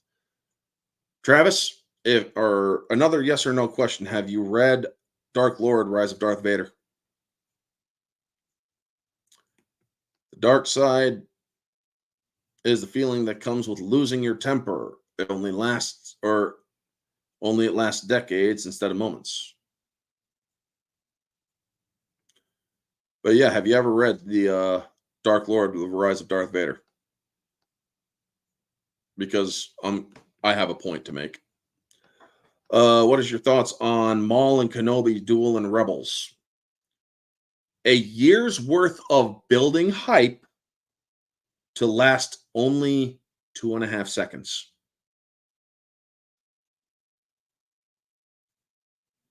Those are my thoughts. Interpret them as you will. Because, well, actually, you know what? Don't, because I'll interpret them for you. The fuck? I'm sorry, folks, but when you hype up the rematch of the century. Obi-Wan Kenobi versus Darth Maul for a freaking year. And then bang, bang, bang. Done. Dead. The fuck? You hyped that up over a year and it lasted 2.5 seconds. That is worse than erectile dysfunction. That is worse than freaking premature ejaculation in this world of sex. You're hyping up a girl, getting ready to have that relationship with her. Then finally it comes to have that relationship. Bam! Second you enter that room, you already wasted your load. Can you imagine the humiliation? Now, folks, I get it. I was watching Rebels out of curiosity at the time, and I understood that there was going to be the rematch of the century. And then I went on to YouTube, saw the rematch of the century, and I was like, "What the fuck is this? Is this a joke?" I'm sorry, but you don't hype up something for a year and only have it last 3 seconds or 2.5 seconds. Just doesn't work. You've read the Dark Lord trilogy as well. Okay. When it comes to Anakin Skywalker and Darth Vader, this is a case of not two separate characters, so to speak, but it is essentially, yes, it is dissociative identity, split personalities, essentially. However, it's complicated in that way too. I mean, in any form of fiction, you will have, or if you don't pull any punches by killing children or having them be under the threat of death, that's going to be truly crippling and dark. What happens in my own books, or that happens in your own books. Yeah, man. You gotta have you can't always have that that plot armor for kids. Disney actually had things like fucking or movies in which kids died. I mean, I do believe that Disney owns the rights to Face Off. Fucking kid got shot, killed, died. Yeah. But yeah, man. Right, or the Rise of Dark Lord, the Rise of Darth Vader. This novel right here, great book. It really does explain Anakin and Vader's dichotomy, but also Vader trying to delve into the dark side, but still holding on to Anakin's woes. It's funny how in Old Wounds, a non-canon story has a better Maul versus Kenobi duel than Rebels. Yeah. The Maul and Kenobi rematch was the Old Wounds comic book. But done work. Yeah, essentially. I'm sorry, you don't hype up a story for over a year and say, you guys are gonna finally get that rematch between Maul and Obi-Wan Kenobi. And then you have Kenobi jump at, or you have Maul jump at Kenobi and then die in heartbeat. How anybody thinks that that was a good lightsaber fight, I'm having a hard time believing you are a person that understands the concept of marketing. The Jude Watson series, Last of the Jedi, in my opinion, is severely underrated and did the Kenobi series, but far better. I'd have to look that up. And Nerd with a Cigar, how are ya? Where are you? I do not see you. Where is my awesome girl? Because I'm not. Where's my phone? I can't see her in the chat. That is odd. Ah, there she is. Okay, good. I don't know if you've seen the Finn comment. Let me scroll up. How do you feel about people wishing that Finn was the main character? it made sense that he was marketed as the main character. So yeah, I kind of wonder what was going through their heads. What's going on here? Yeah. Yep. Sorry, I received emails that were unimportant. Hey, good to see you, girl. Nerd with Cigar joins me every Sunday, folks, to discuss Hollywood stuff. And we are getting back to the Hollywood recap. We discussed Star Wars on Sunday, and it was great. Nerd with Cigar is a great gal. The marketing for Finn was weird. The marketing for Finn was racist by the Chinese. I mean, yeah. Folks, you have, or when it comes to TIE fighters, okay, let's see here. Let me see if they have a picture of the guy or those folks when it comes to the TIE fighters in here. TIE fighter. Well, wing is 72 TIE ships. Oh. Yes. It's not very easy to see, but I will put it up as close as possible. Do you see the guy in there? You know, or to basically show you guys the idea of the TIE pilots, you know that box they have on their chest, that thing that goes down and into that box on their chest? That's a life support system. So when Finn and Apocalypse from X-Men Apocalypse, Jason Isaacs, fucking what's his name? I can't remember his name right now. I'm kind of very thingamajived. Finn and somebody help me, please. That's how bad this is. Poe, thank you. Fuck. Finn and Poe. Yeah, Oscar Isaac. Yeah, Poe Dameron. When they get into the that X or that TIE fighter and they're out in space, first thing I wondered, how the fuck are they alive? TIE fighters have no life support systems. That's why the pilots bring their helmets with a life support system attached to their chest. That's why they can't travel through light speed. For other reasons obvious, or other than the obvious, lacking a light speed engine. So it's like, what the fuck? How they were in that TIE fighter cabin made no sense without breathing apparatus for life support. Exactly. Minus Rise of Palpatine, I actually loved Finn's arc with the first two films. My hot take is his story in Last Jedi was the best storyline in the movie. I can agree to that. I can agree to that to a degree. It's just they went too heavy on the hulkiness with the comedy. I mean, don't get me wrong, they do comedy well in the Star Wars movies, but it's not meant to be, oh my god, that's so fucking hilarious.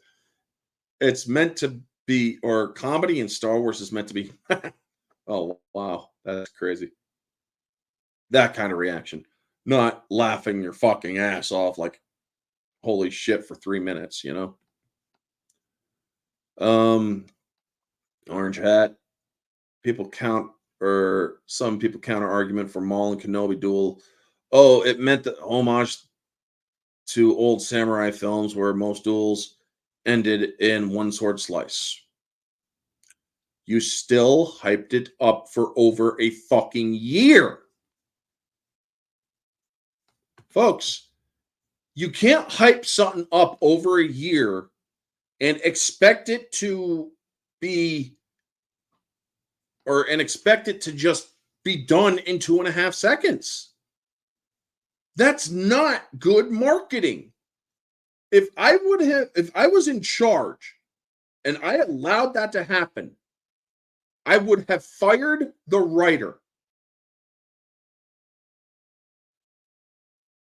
I would have been in that freaking meeting and it's like, we're gonna have okay, we're hyping this stuff up. What do you got? It's gonna last 2.5 seconds. You are fired. If you're gonna do or if we are already hyping this up a year ahead of this fight, folks, it's not lasting 2.5 seconds. It can last a minute or two with cuts to whatever, but it's not lasting 2.5 seconds. That is the ED of Star Wars. Devil's in the details. Comedy, like them putting on trash can on BB-8, so he'll look like a first order droid, works, yes, and feels very much like the original, sure. But a lot of the humor in the movie is out of place. Yes. Yes, you're right. I mean, one thing they actually got right, which I actually thought was decent, was when although I will butcher or I will tear apart a bit before that in a heartbeat in 1 second. But Kylo Ren, when he jumps down into that big old hole on Exegol and goes, "Ow!" Yeah, dude, seriously, you are force sensitive, yes. I mean, it's entertaining to a bit, but you are force sensitive. You should have been able to jump down there without problem. I mean, fuck, you just jumped across the goddamn water cavern or chasm. But here's another thing, folks. He used a regular TIE fighter to get to Exegol.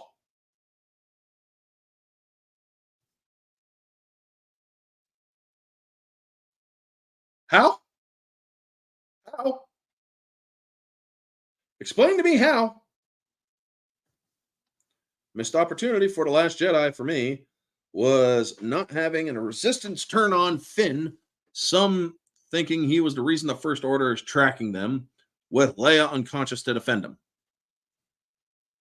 Interesting notion. Interesting notion indeed. Very interesting, sir. That actually could have worked a little bit, because of the whole Rogue One shit. But yeah, folks, there's just so much wrong with Disney. I have often said that where the EU is 90% consistent, Disney is 90% inconsistent. It's literally mirror opposites of each other. I mean, even Daisy Ridley. I also want to make this clear, folks. I do want to make this clear.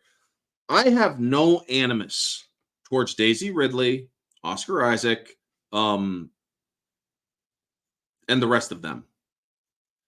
No animus whatsoever. With a slight exception to Mark Hamill. But for reasons. But when it comes to their acting and whatnot, I don't blame them for the bad reception of the Disney trilogy. I don't blame them for that. Because it's not their fault. It's Rian Johnson and J.J. Abrams' fault, as well as the writers. J.J. Abrams is a copy-paste person. You can't do copy-paste with Star Wars. Rian Johnson loves to subvert expectations. You can't subvert expectations when it comes to Star Wars. When people were reading Vector Prime, they were warned ahead. Some characters are going to die in this series. Characters you love, characters you care about. When fucking Chewie died, holy shit, folks. Holy fucking shit. When I was reading that book, I was reading with tears. When I fucking saw it or was reading about Chewie dying, I had tears coming down my face. I had to make sure that the book was not on my lap or down here while I was reading it. I actually had to push it away because I was crying my eyes out. And then Ben Skywalker, when he died in Star by Star, crying my eyes out because the reaction of Leia and Han were so strong in that. I was feeling it, man. I was so fucking feeling it.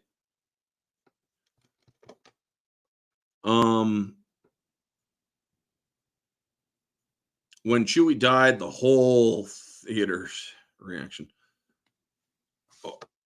Or the whole theater had a reaction. Well, when Han died, I'm guessing, yeah. I mean, when they killed Han in the movie, it's like, wait, what the fuck did you just do? And I'm thinking to myself, wait, what? They fucking killed Han Solo? What the fuck? Now, again, one thing they did right in that scene was Wookiee rage. Where frickin' Chewbacca shot at Han's son. At that point, he wouldn't have cared. He wouldn't have held back. Han was his dearest friend. Him being killed, I mean, imagine that happening in the EU if Jason Solo had killed Han Solo and Chewbacca was still alive at the time. Chewbacca would have nearly killed, or would have possibly killed Jason Solo at the time. But you never would get that scenario because Chewbacca died before all of them. That too, the guy sitting next to me in the theater said, "What? Whoa, what? Why did they do that?" Yeah. No animus for John Boyega, Adam Driver, or Donald Gleason either. No, I do not have any animus towards them. Take it easy, Vanya. You have a good one, man. I do not have animus towards these people. They are not responsible for bad writing on behalf of the writers. It's the writers' problem. It's the directors. They had bad directors. They had bad writers. Fucking Mark Hamill was disagreeing with fucking Rian Johnson. He's like, he ain't just going to ignore C-3PO. He's going to acknowledge C-3PO. I mean, when your own cast is disparaging the fucking movie, you didn't make a good movie. Now, again, if people like it, that's fine. I'm not saying you can't. I'm not saying you're less or anything like that. I want that made clear. And I'm going to repeat it again, probably a little later. If you freaking like the Disney stuff, all power to you. I don't agree with, or I'll agree to disagree with you. But I also will admit there is entertainment value to it. When it comes to the Bad Batch, I thought there was some entertainment value. Sure, that was an interesting thing to pass the time. Jango Fett clones that are female, though, sorry, I'm having a hard time believing that. Although I do acknowledge that it is very possible with the chameleons because they can tweak a chromosome in order to make a female. Sure. But then they're not clones. So, but then again, technically the clones aren't really clones.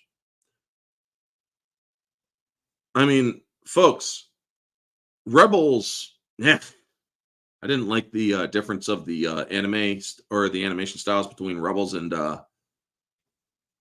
Clone Wars. I mean, back when I was watching Clone Wars, back when Clone Wars was going on, I thought it was decent, but goddamn, man, when they fucked over the Mandalorians, they were pushing me away hard. C-3PO and Luke are brothers. Discuss. Yeah, right. When they killed Snoke, I had a shocked look of what the hell on my face. My mom, on the other hand, was looking at it with excitement and a smile. Even after The Last Jedi was over, I was bewildered. I mean, there was so much wrong with The Last Jedi. Fucking, how can a Force ghost use the fucking Force to conjure lightning? Having a hard time with that one. I really am. But then there's also that scene too. It's like, you're telling me he wouldn't sense that? The Force reaches out to you to warn you of danger.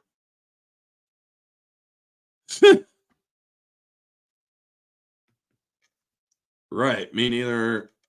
They did nothing wrong here, and it is not their fault with what the directors, mainly Rian Johnson, from what I could tell, and writers did that stuff. I mean, one interesting thing that Rian Johnson did was bouncing Force lightning off the floor and into Kylo Ren. I'm like,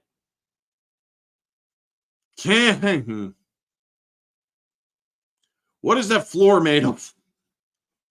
How does Force lightning bounce? I'm trying to. There was a lot of shit wrong with that entire fucking movie. Although those crystallized fox thingies, those were pretty cool. They looked like they could have been a genuine evolution of Eevee from Pokemon. Yes, folks, I'm also into Pokemon. Well, the first 3 generations. After Gen 3, fuck all. In Last Jedi, I think it would have worked with Luke reached out to Rose when he arrives, causing her to go back for Finn, then have her shoot a tow cable to grab Finn's speeder instead of smashing into it. Yeah.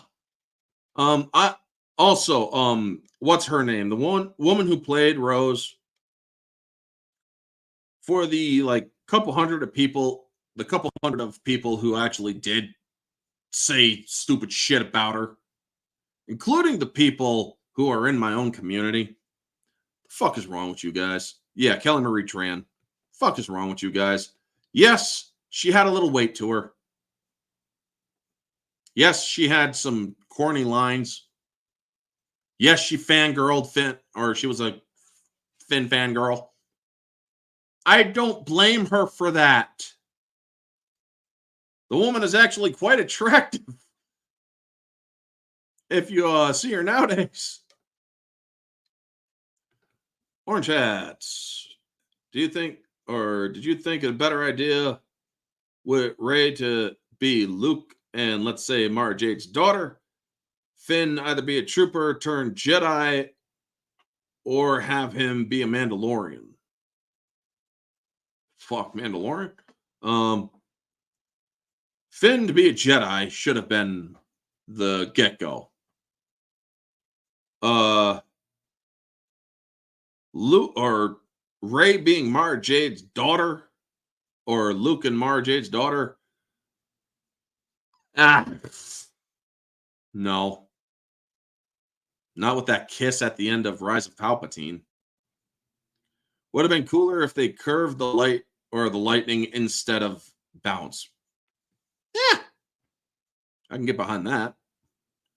I think Rian Johnson was the one who messed up with the new Star Wars films the most. Yes. I think that him going in his own different direction with the next 2 Star Wars films was what did caused most damage. Well, J.J. Abrams had to pick up Episode 9 because Rian Johnson fucked up. I mean, folks, looking at these movies, box office performance, 2 billion, 1.2 billion, and then just a shade over a billion.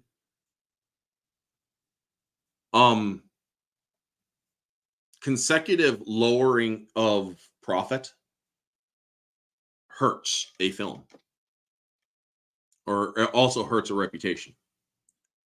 Now, here's another thing. Rise of Palpatine lost in the box office against Joker. Joker made a couple $100,000 more in the total amount of it than Rise of Palpatine. Rise of Palpatine had an extended release, was rated PG-13, and had all the kitty kudos and whatnot. The Joker had an entire U.S. military put on alert, had the FBI on alert, the New York Police Department on alert, the media trying to cancel the film by besmirching it and all that shit, and the Joker made more money than Star Wars: The Rise of Palpatine.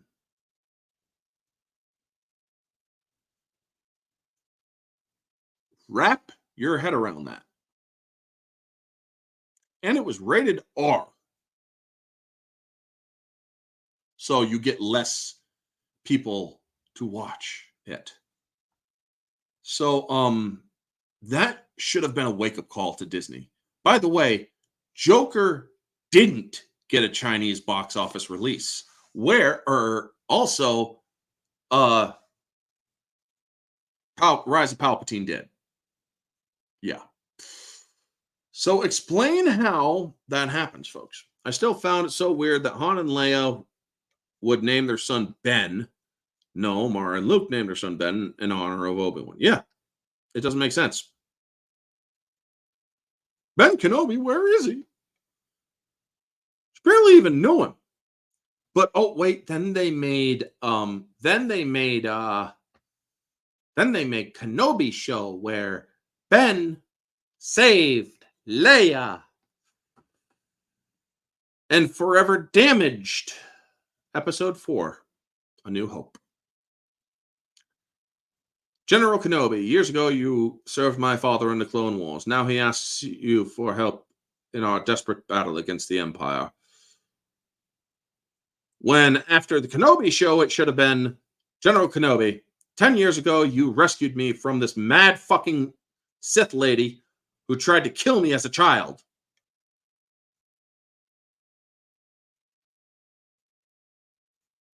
I'm sorry, folks. I'm having a hard time reconciling it all. Yeah.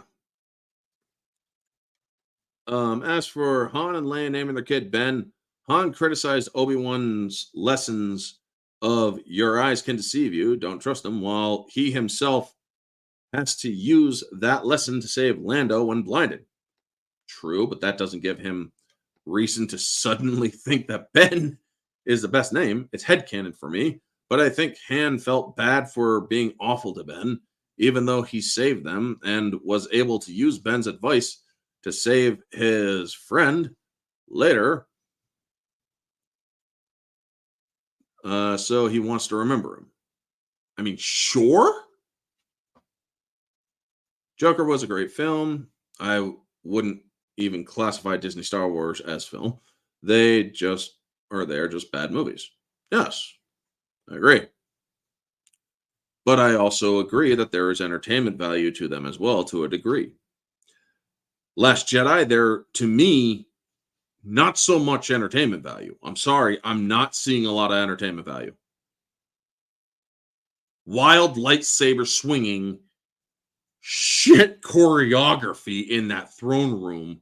Oh my God, that was some of the best choreography I've ever seen.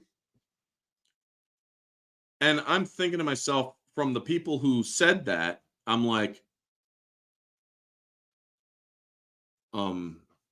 is that what you guys mean when you say retard? And when I say retard, I mean held back or hindered. I'm using the actual definition of the word retard. Somebody who was held back and hindered. Because if you look at the choreography of that fucking scene, Shadiversity tore that movie apart. Rightly so, with the choreography. I mean, I'm pretty sure if Nick Gillard reacted to the choreography of Last Jedi, he would have been like, what the fuck is this shit? Even if the OG Star Wars didn't exist, Disney Star Wars movies aren't good and don't make sense.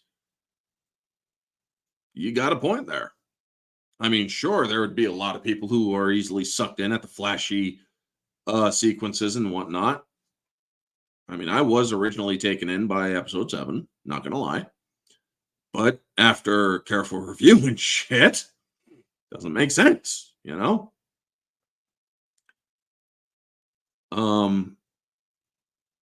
But then again, episode 7 book, Kylo Ren knew exactly who she was. Or if you've read the novel to episode 7, like I have, he says, "It's you," as if recognizing who she is. And it's like, having a hard time there, man. As someone who likes the throne room fight, it's more because of the shock of Snoke's death. Okay. The team up, the visuals, and cool things happening with a lightsaber, not the choreography, which is flawed. And you know what, Travis? That's fine. That's cool. You are more interested in the flash of it, not the choreography. And that is fine. I'm not saying you can't enjoy it. But also a disappearing knife, man. Disappearing knife. Explain that, please. Also, the film wasted characters such as Finn and Snoke. Yeah. Finn, naked, leaky bag. Oh my God. It's like, dude, what? What the fuck is this shit? You know? But the Holdo maneuver, man. Between the sequel movies and their novels, I swear Poe and Rey met each other like 3 times. Yeah. Right? Fucking right?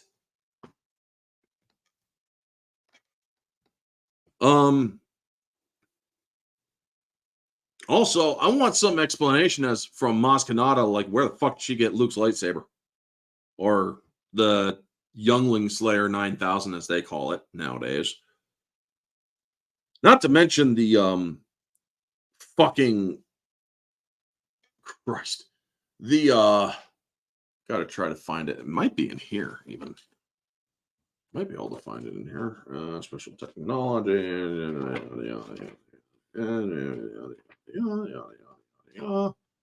Let's see here.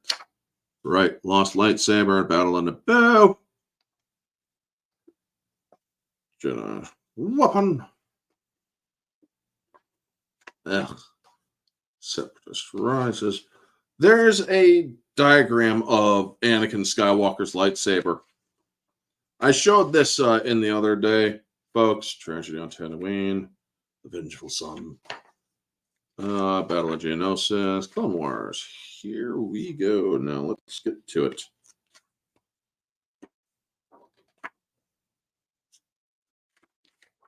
Ah, damn it. They don't have it in here. However, they do show it in episode 2 thingy here. Oh, shut up. Oh, not you. Clone Wars visual dictionary, folks. Attack of the Clone, rather. Let's see here. Anakin Skywalker. 16.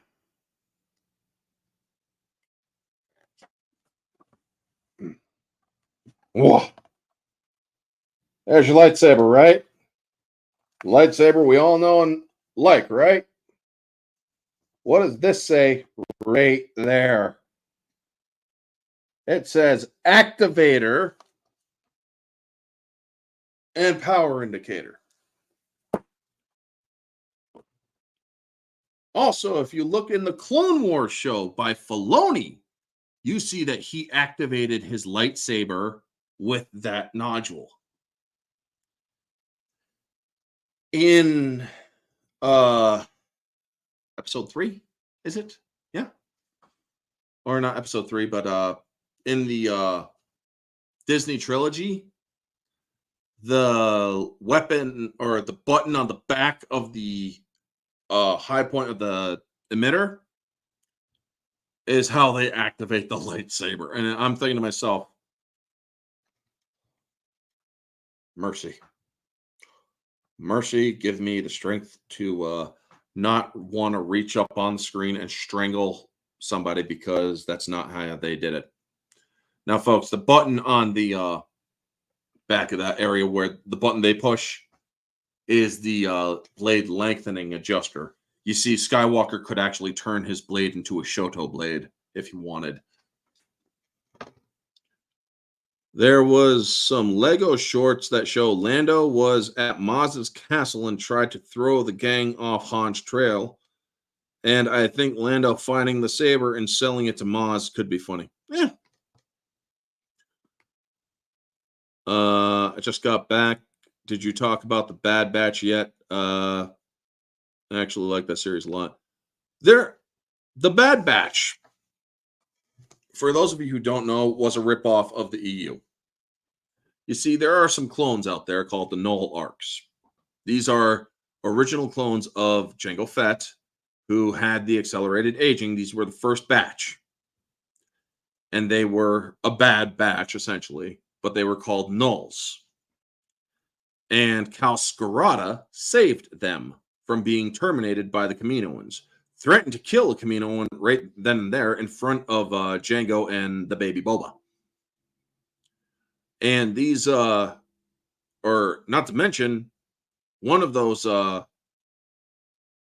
clones of the Nulls pulled Skirata's blaster and pointed it straight at the Kaminoan scientist. I believe it was Nalase or Lamasu, or not Lamasu, but the one that was introduced in Tonween.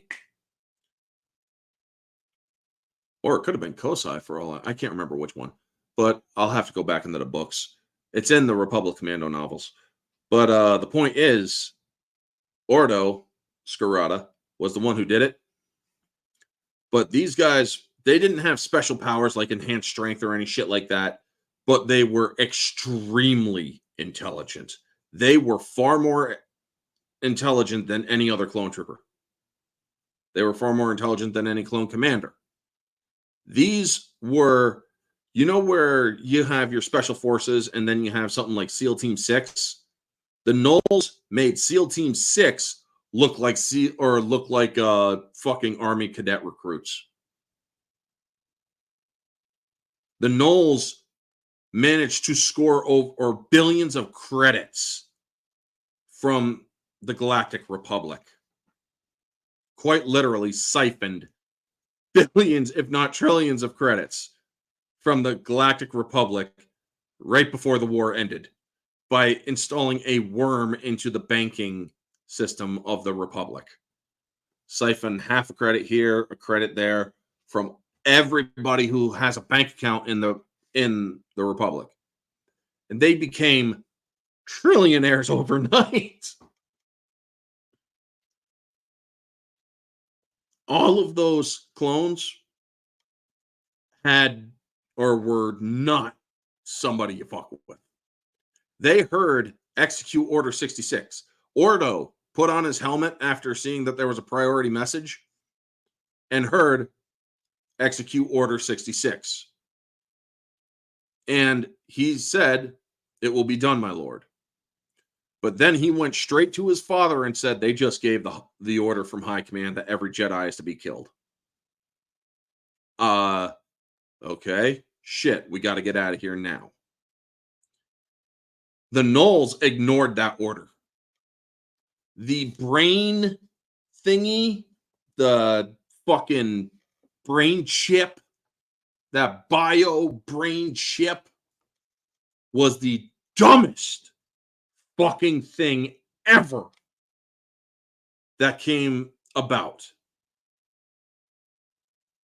Like literally the most retarded thing ever.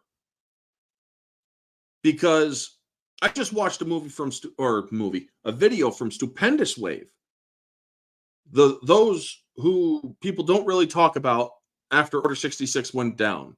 A bunch of clone troopers were killed because of their brains being rewired by the chips or by those biochips in their brains, that when every clone trooper heard the order, execute Order 66, they stopped mid-battle with separatists and were getting gunned down as they were trying to find Jedi to kill. Do you know how retarded that is? Which is why in the original canon, as well as in the fucking book of episode 3, it went out to the commanders. The commanders were the only ones to receive the order so that there would be no freaking confusion within the chain of command. However, there were some clones, like the ones that were on Mercana with Roan Shrine in Dark Lord Rise of Darth Vader, that were like, can this be verified? What the hell's going on? It doesn't matter. If you see a Jedi, waste them. Okay. Seriously.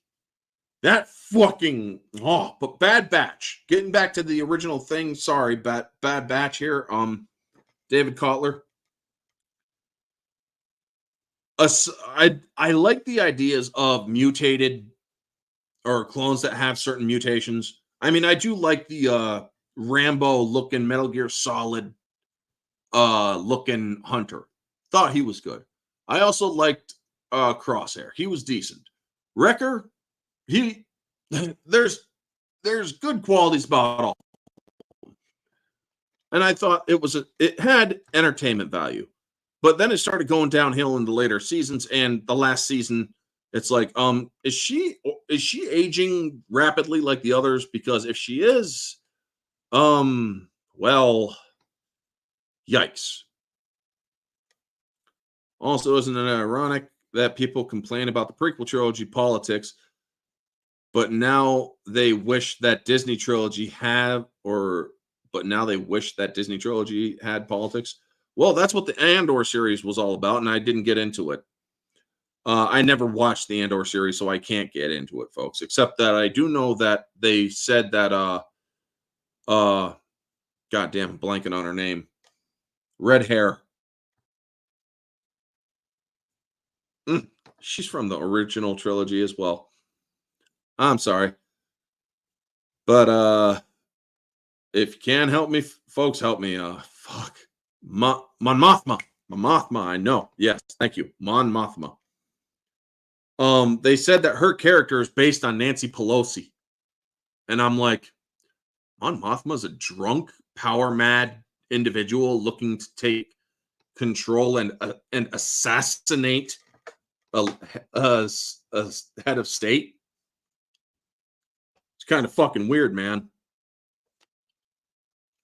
But getting back to it, yeah. So yeah, I didn't watch much of the Andor series. Or series. There were some Lego shorts that allowed Lando. Oh yeah, I already saw that.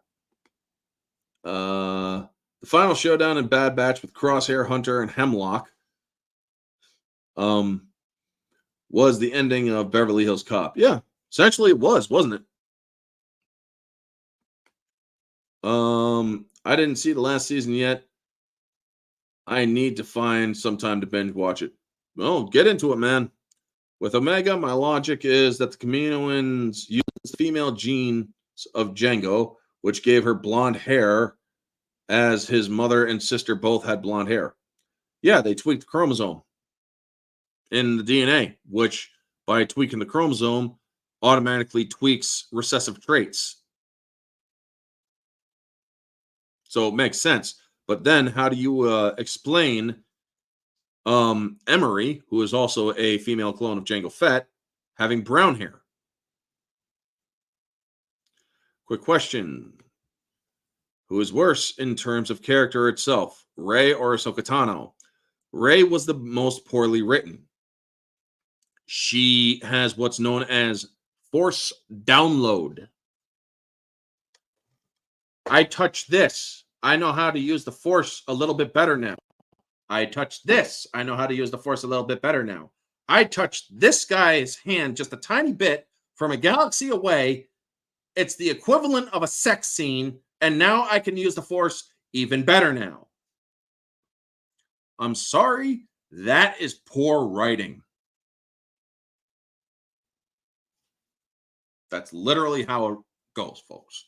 Ahsoka Tano, her character was poorly written from the get-go because Anakin Skywalker had no fucking Padawan.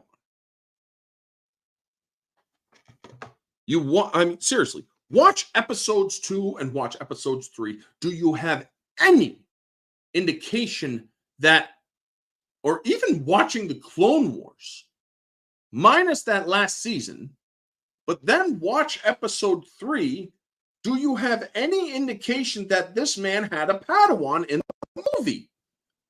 No, you don't.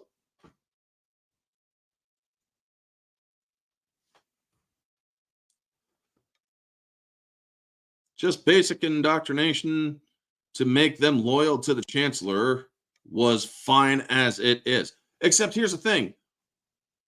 Order 66 was not just a coded order. There was Order 65 as well as Orders 1, or these were executive orders. Executive Orders 1 through 60s, I think 9. And Order 65 was a direct order to eliminate the Chancellor or the head of state. So, yeah, when it comes to the order, or when it comes to Order 66 and shit, these were executive orders that could only come from on high. However, after the Separatists invaded Coruscant in episode, or right before episode 3 in Genndy Tartakovsky's Clone Wars, that is what would have caused a lot of clones to be like, we just had Separatists on Coruscant, so can we really trust this order that just came down? Yeah, there we go. So yeah, it's like, can we really trust it? That whole brain chip thing is bullshit. Hold on. Oh my god, definitely Rey, yeah. Neozoic unpopular answer, but Ahsoka, not worse, but Rey is less one note and relatable for me. And that's okay, man. Again, different opinions are welcome here. And thank you for answering that, Travis. Orange Hat, it's a mixed bag. I will list what I loved. Star Wars Squadrons, Empire wins in it. Star Wars Battlefront 2, EA. I loved Inferno Squad. Okay. Evidence shows KK had the plot change last stage. All right. Now, I'm not going to completely bash Kathleen Kennedy. She came up with the idea for Vader to slaughter those rebels in Rogue One. So I'm not, or credit where credit is due here, folks. Credit where credit is due. But when it comes to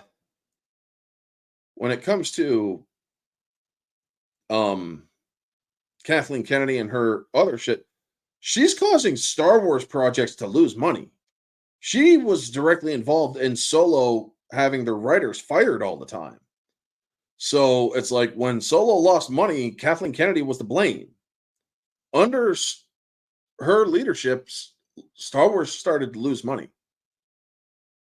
So she is incompetent. However, I'm not going to be like those retards like fucking Doomcock and shit, saying, "Oh, take it with a grain of salt," just for protection of his own freaking reputation. But Kathleen Kennedy's going to be fired any minute now for 3, 4 fucking years. 2, 3, 4 fucking years. That's all we fucking heard. That's why I don't like the bigger channels much anymore, because they're so full of fucking shit. They're based on, or they go off of ego. And they say, take it with a grain of salt, just to cover their fucking ass. I have insider sources at Lucasfilm, but take it with a grain of salt. Name your fucking sources. But in order to protect them, name them in private. And fucking prove it. Otherwise, you're full of shit, man. Good to see you, Lancer, by the way. Right, but the reason that J.J. Abrams did what he did with Rise of Skywalker was because of the way that the story and stuff was at the time, because what Rian Johnson did with, Last Jedi story, Sorry to post that thing so late. It's all right, man. You had to step away, I'm guessing. Wish I could have just touched a bra. Wish I could have just touched a bra and automatically known how to undo one. Would have saved me some time later. That's Travis, dude. Good one right there, man. Good one right there. Also, folks, make sure that you use the force on that like button. I could always use more likes. Nowadays, I'm more interested in likes and subscribers. I'm trying to get to 2,025 subscribers before the year 2025. I'm at like 1544 or 45 right now. Order 65 was to overthrow the chancellor. Yep. Order 64 was to kill senators, I do believe. Or was that Order 67? Orange Hat. I also love Star Wars Uprising. It was made by the same people that made The Force Unleashed lore created through FFG, X-Wing, Rogue One, Mando, and some of Solo. Interesting. Orange Hat. Everything else was meh, and I didn't like it. Yep. Oh, dude, trust me. I'm going to cover, or you don't have to tag me directly. I will, or I'm such a small channel that I engage with the chat as much as possible. Only when it's like movie stuff between or with me and Mara Jade or Jade Shadow's channel, Mara. Only then am I less engaging because I also have a window with the movie that I have to go through. Put a chicken, make it lean and get. Yeah, I could do that. I'm very good at doing fucking Eric Cartman. Put a chicken, make it lean and get. Do not impugn my authority. Yeah. Oh, Jesus fucking Christ. Pardon my French, folks. But yeah, she better be lame. I don't know that one. What is it? Mike Zero is an annoying one for me. Mike Zero is an automatic fucking ignore for me, as is Doomcock. I don't fucking trust any of those assholes anymore. I mean, there are so many fucking bigger channels that I used to follow on a religious basis, so to speak, folks. There's only like fucking the only big channel that I really follow nowadays, aside from Star Wars Theory, because I like his stuff and Stupendous Wave, but anybody in our community that I really follow much anymore, video wise, that has any sort of huge amount of subs, Demaj and I, Mark with a C, OMB reviews. Force of Light Entertainment on occasion. Shout out to them, by the way. They're a great channel. Very positive people. Eddie Murphy had a stand-up bit about flushing a turd, and one chunk comes back. That's yeah, that's Mike Zero. I unrecommend and block, but it still shows up in my feed. Yeah. Opinions on Cad Bane as a character. Cad Bane had a way about him that kind of reminded me of my grandfather in such a way. Not so much his murderous ways as a bounty hunter, but more his voice and the fact of him being a Duros and whatnot. But I loved his voice. Well, hello there. And he always kind of talked like this and had that voice that really that voice was really cool. I really liked Cad Bane. Other than that, then you get the fucking Cad Bane from Mandalorian or Book of Boba Fett, and I'm thinking to myself, the fuck is this shit? You know? What the fuck is this shit? I watched Doodoo Films videos. That guy's awesome. I can only do an Eric Cartman voice, because when I attempt to do John Connor from T2, it sounds like Cartman. I like Cad Bane. It would have been neat had Toto turned on him and helped Omega at some point in the Bad Batch. Except that Toto was completely devoted to Cad Bane through programming. Lancer. Order 37 was if there was a fugitive of the Republic on a planet, they would slaughter the inhabitants of a settlement if that so-called fugitive was not turned over to them, I think. That's dark, dude. Oh, the Versus series, man. If I could get a dedicated group to join me on here to do Versus series every week, I would fucking do it. I would do it. Unfortunately, some of these people, or there are some people that just don't have the time to do it because, well, look at the fucking world we live in right now. Not everybody has the time to freaking get online all the time. And I understand that too. I mean, this is a hobby for me. I'm not going to make money off of any of this shit. I refuse to monetize with YouTube for the time being. 37 clerks. But shit, 2.5 hours, folks. I am going to start calling it here because I will give my final thoughts after, or also this. I started a pretty lengthy debate with 4 people at my work about Boba Fett versus Venom. Boba Fett, the second he realized that fire hurts Venom, would fucking fry him. That electronically gruff voice he had, yes, that was something that I really liked about Cad Bane.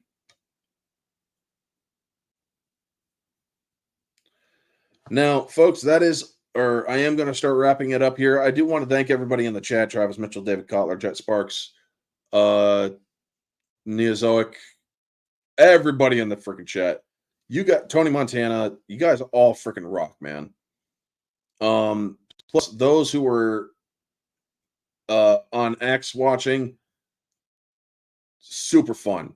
Now, that is going to be the end of Star Wars discussions this month. Next, or Nerd with the Scar. Yes, thank you so much, Neozoic. You freaking rock at this, man. Vanya, Jet, Tony, Travis, David, Nerd Cigar, Lancer, and the rest of the good folks. Y'all are freaking awesome. Christian Freights as well. And Vanya. But yeah. Stay tuned. Next month, I'm going to figure out something to do. Next month, 1s and 2s is Jurassic Park on Jade Shadow's channel. Singles are no longer going to be done on YouTube. Thursday singles are solely done on X. After they pulled my freaking Demolition Man stream, I decided that I could no longer associate YouTube with my singles. I really am sorry if that does make it inconvenient for people, but singles are only going to be done on X from now on. Yes, may the force be with you all. And again, folks, Disney, it has its entertainment value. I'm not saying it won't or it doesn't. However, to me personally, I just don't think it's Star Wars. I think it's a facsimile of Star Wars, but it is not Star Wars. But for those of you who do enjoy the Disney stuff, I'm not going to take that away from you. I'm not going to bash you. I'm not going to call you a Disney shill. I'm not going to say that you suck the dick of Disney or anything like that. I'm not open airlock policy. I'm not like that at all. If you like that stuff, you can go right ahead and like it. Different opinions and all that. So with that being said, so wait, JJ Abrams' fault to any degree that Rise of Skywalker wasn't better. Could he have done anything differently? No. With it, yeah, they could have went with what's his name's treatment. The other guy's treatment for it. How about you discuss particular sagas in more depth of Star Wars, like New Jedi Order, Darth Krayt, Sith? I don't know too much about Darth Krayt, Sith. Star Wars, The Old Republic, before and after Emperor. I don't know much after the Emperor because I kind of got out of the gaming scene then, or by then. But yeah, I will definitely figure something out, folks. I'll probably do another franchise discussion on certain things. But thank you to everybody who showed up. Y'all are freaking awesome. I wouldn't be doing this if it wasn't for you guys. I do thank you all, and I appreciate all of your support. Remember, I'm trying to get to 2025 subs by the end of the year. Tonight, 9 p.m., I'm going to be on the Barroom Podcast on Society Reviews channel. So go to look up Society Reviews and go over to sub to him. And yeah, other than that, folks, Friday is Orange Hat Uncensored. I picked up the hosting last Friday because Janet from Another Planet was out with family. She should be back for this Friday. If not, I will host it again. It really sucks that the next two Star Wars films are after Force Awakens. Could have been great films.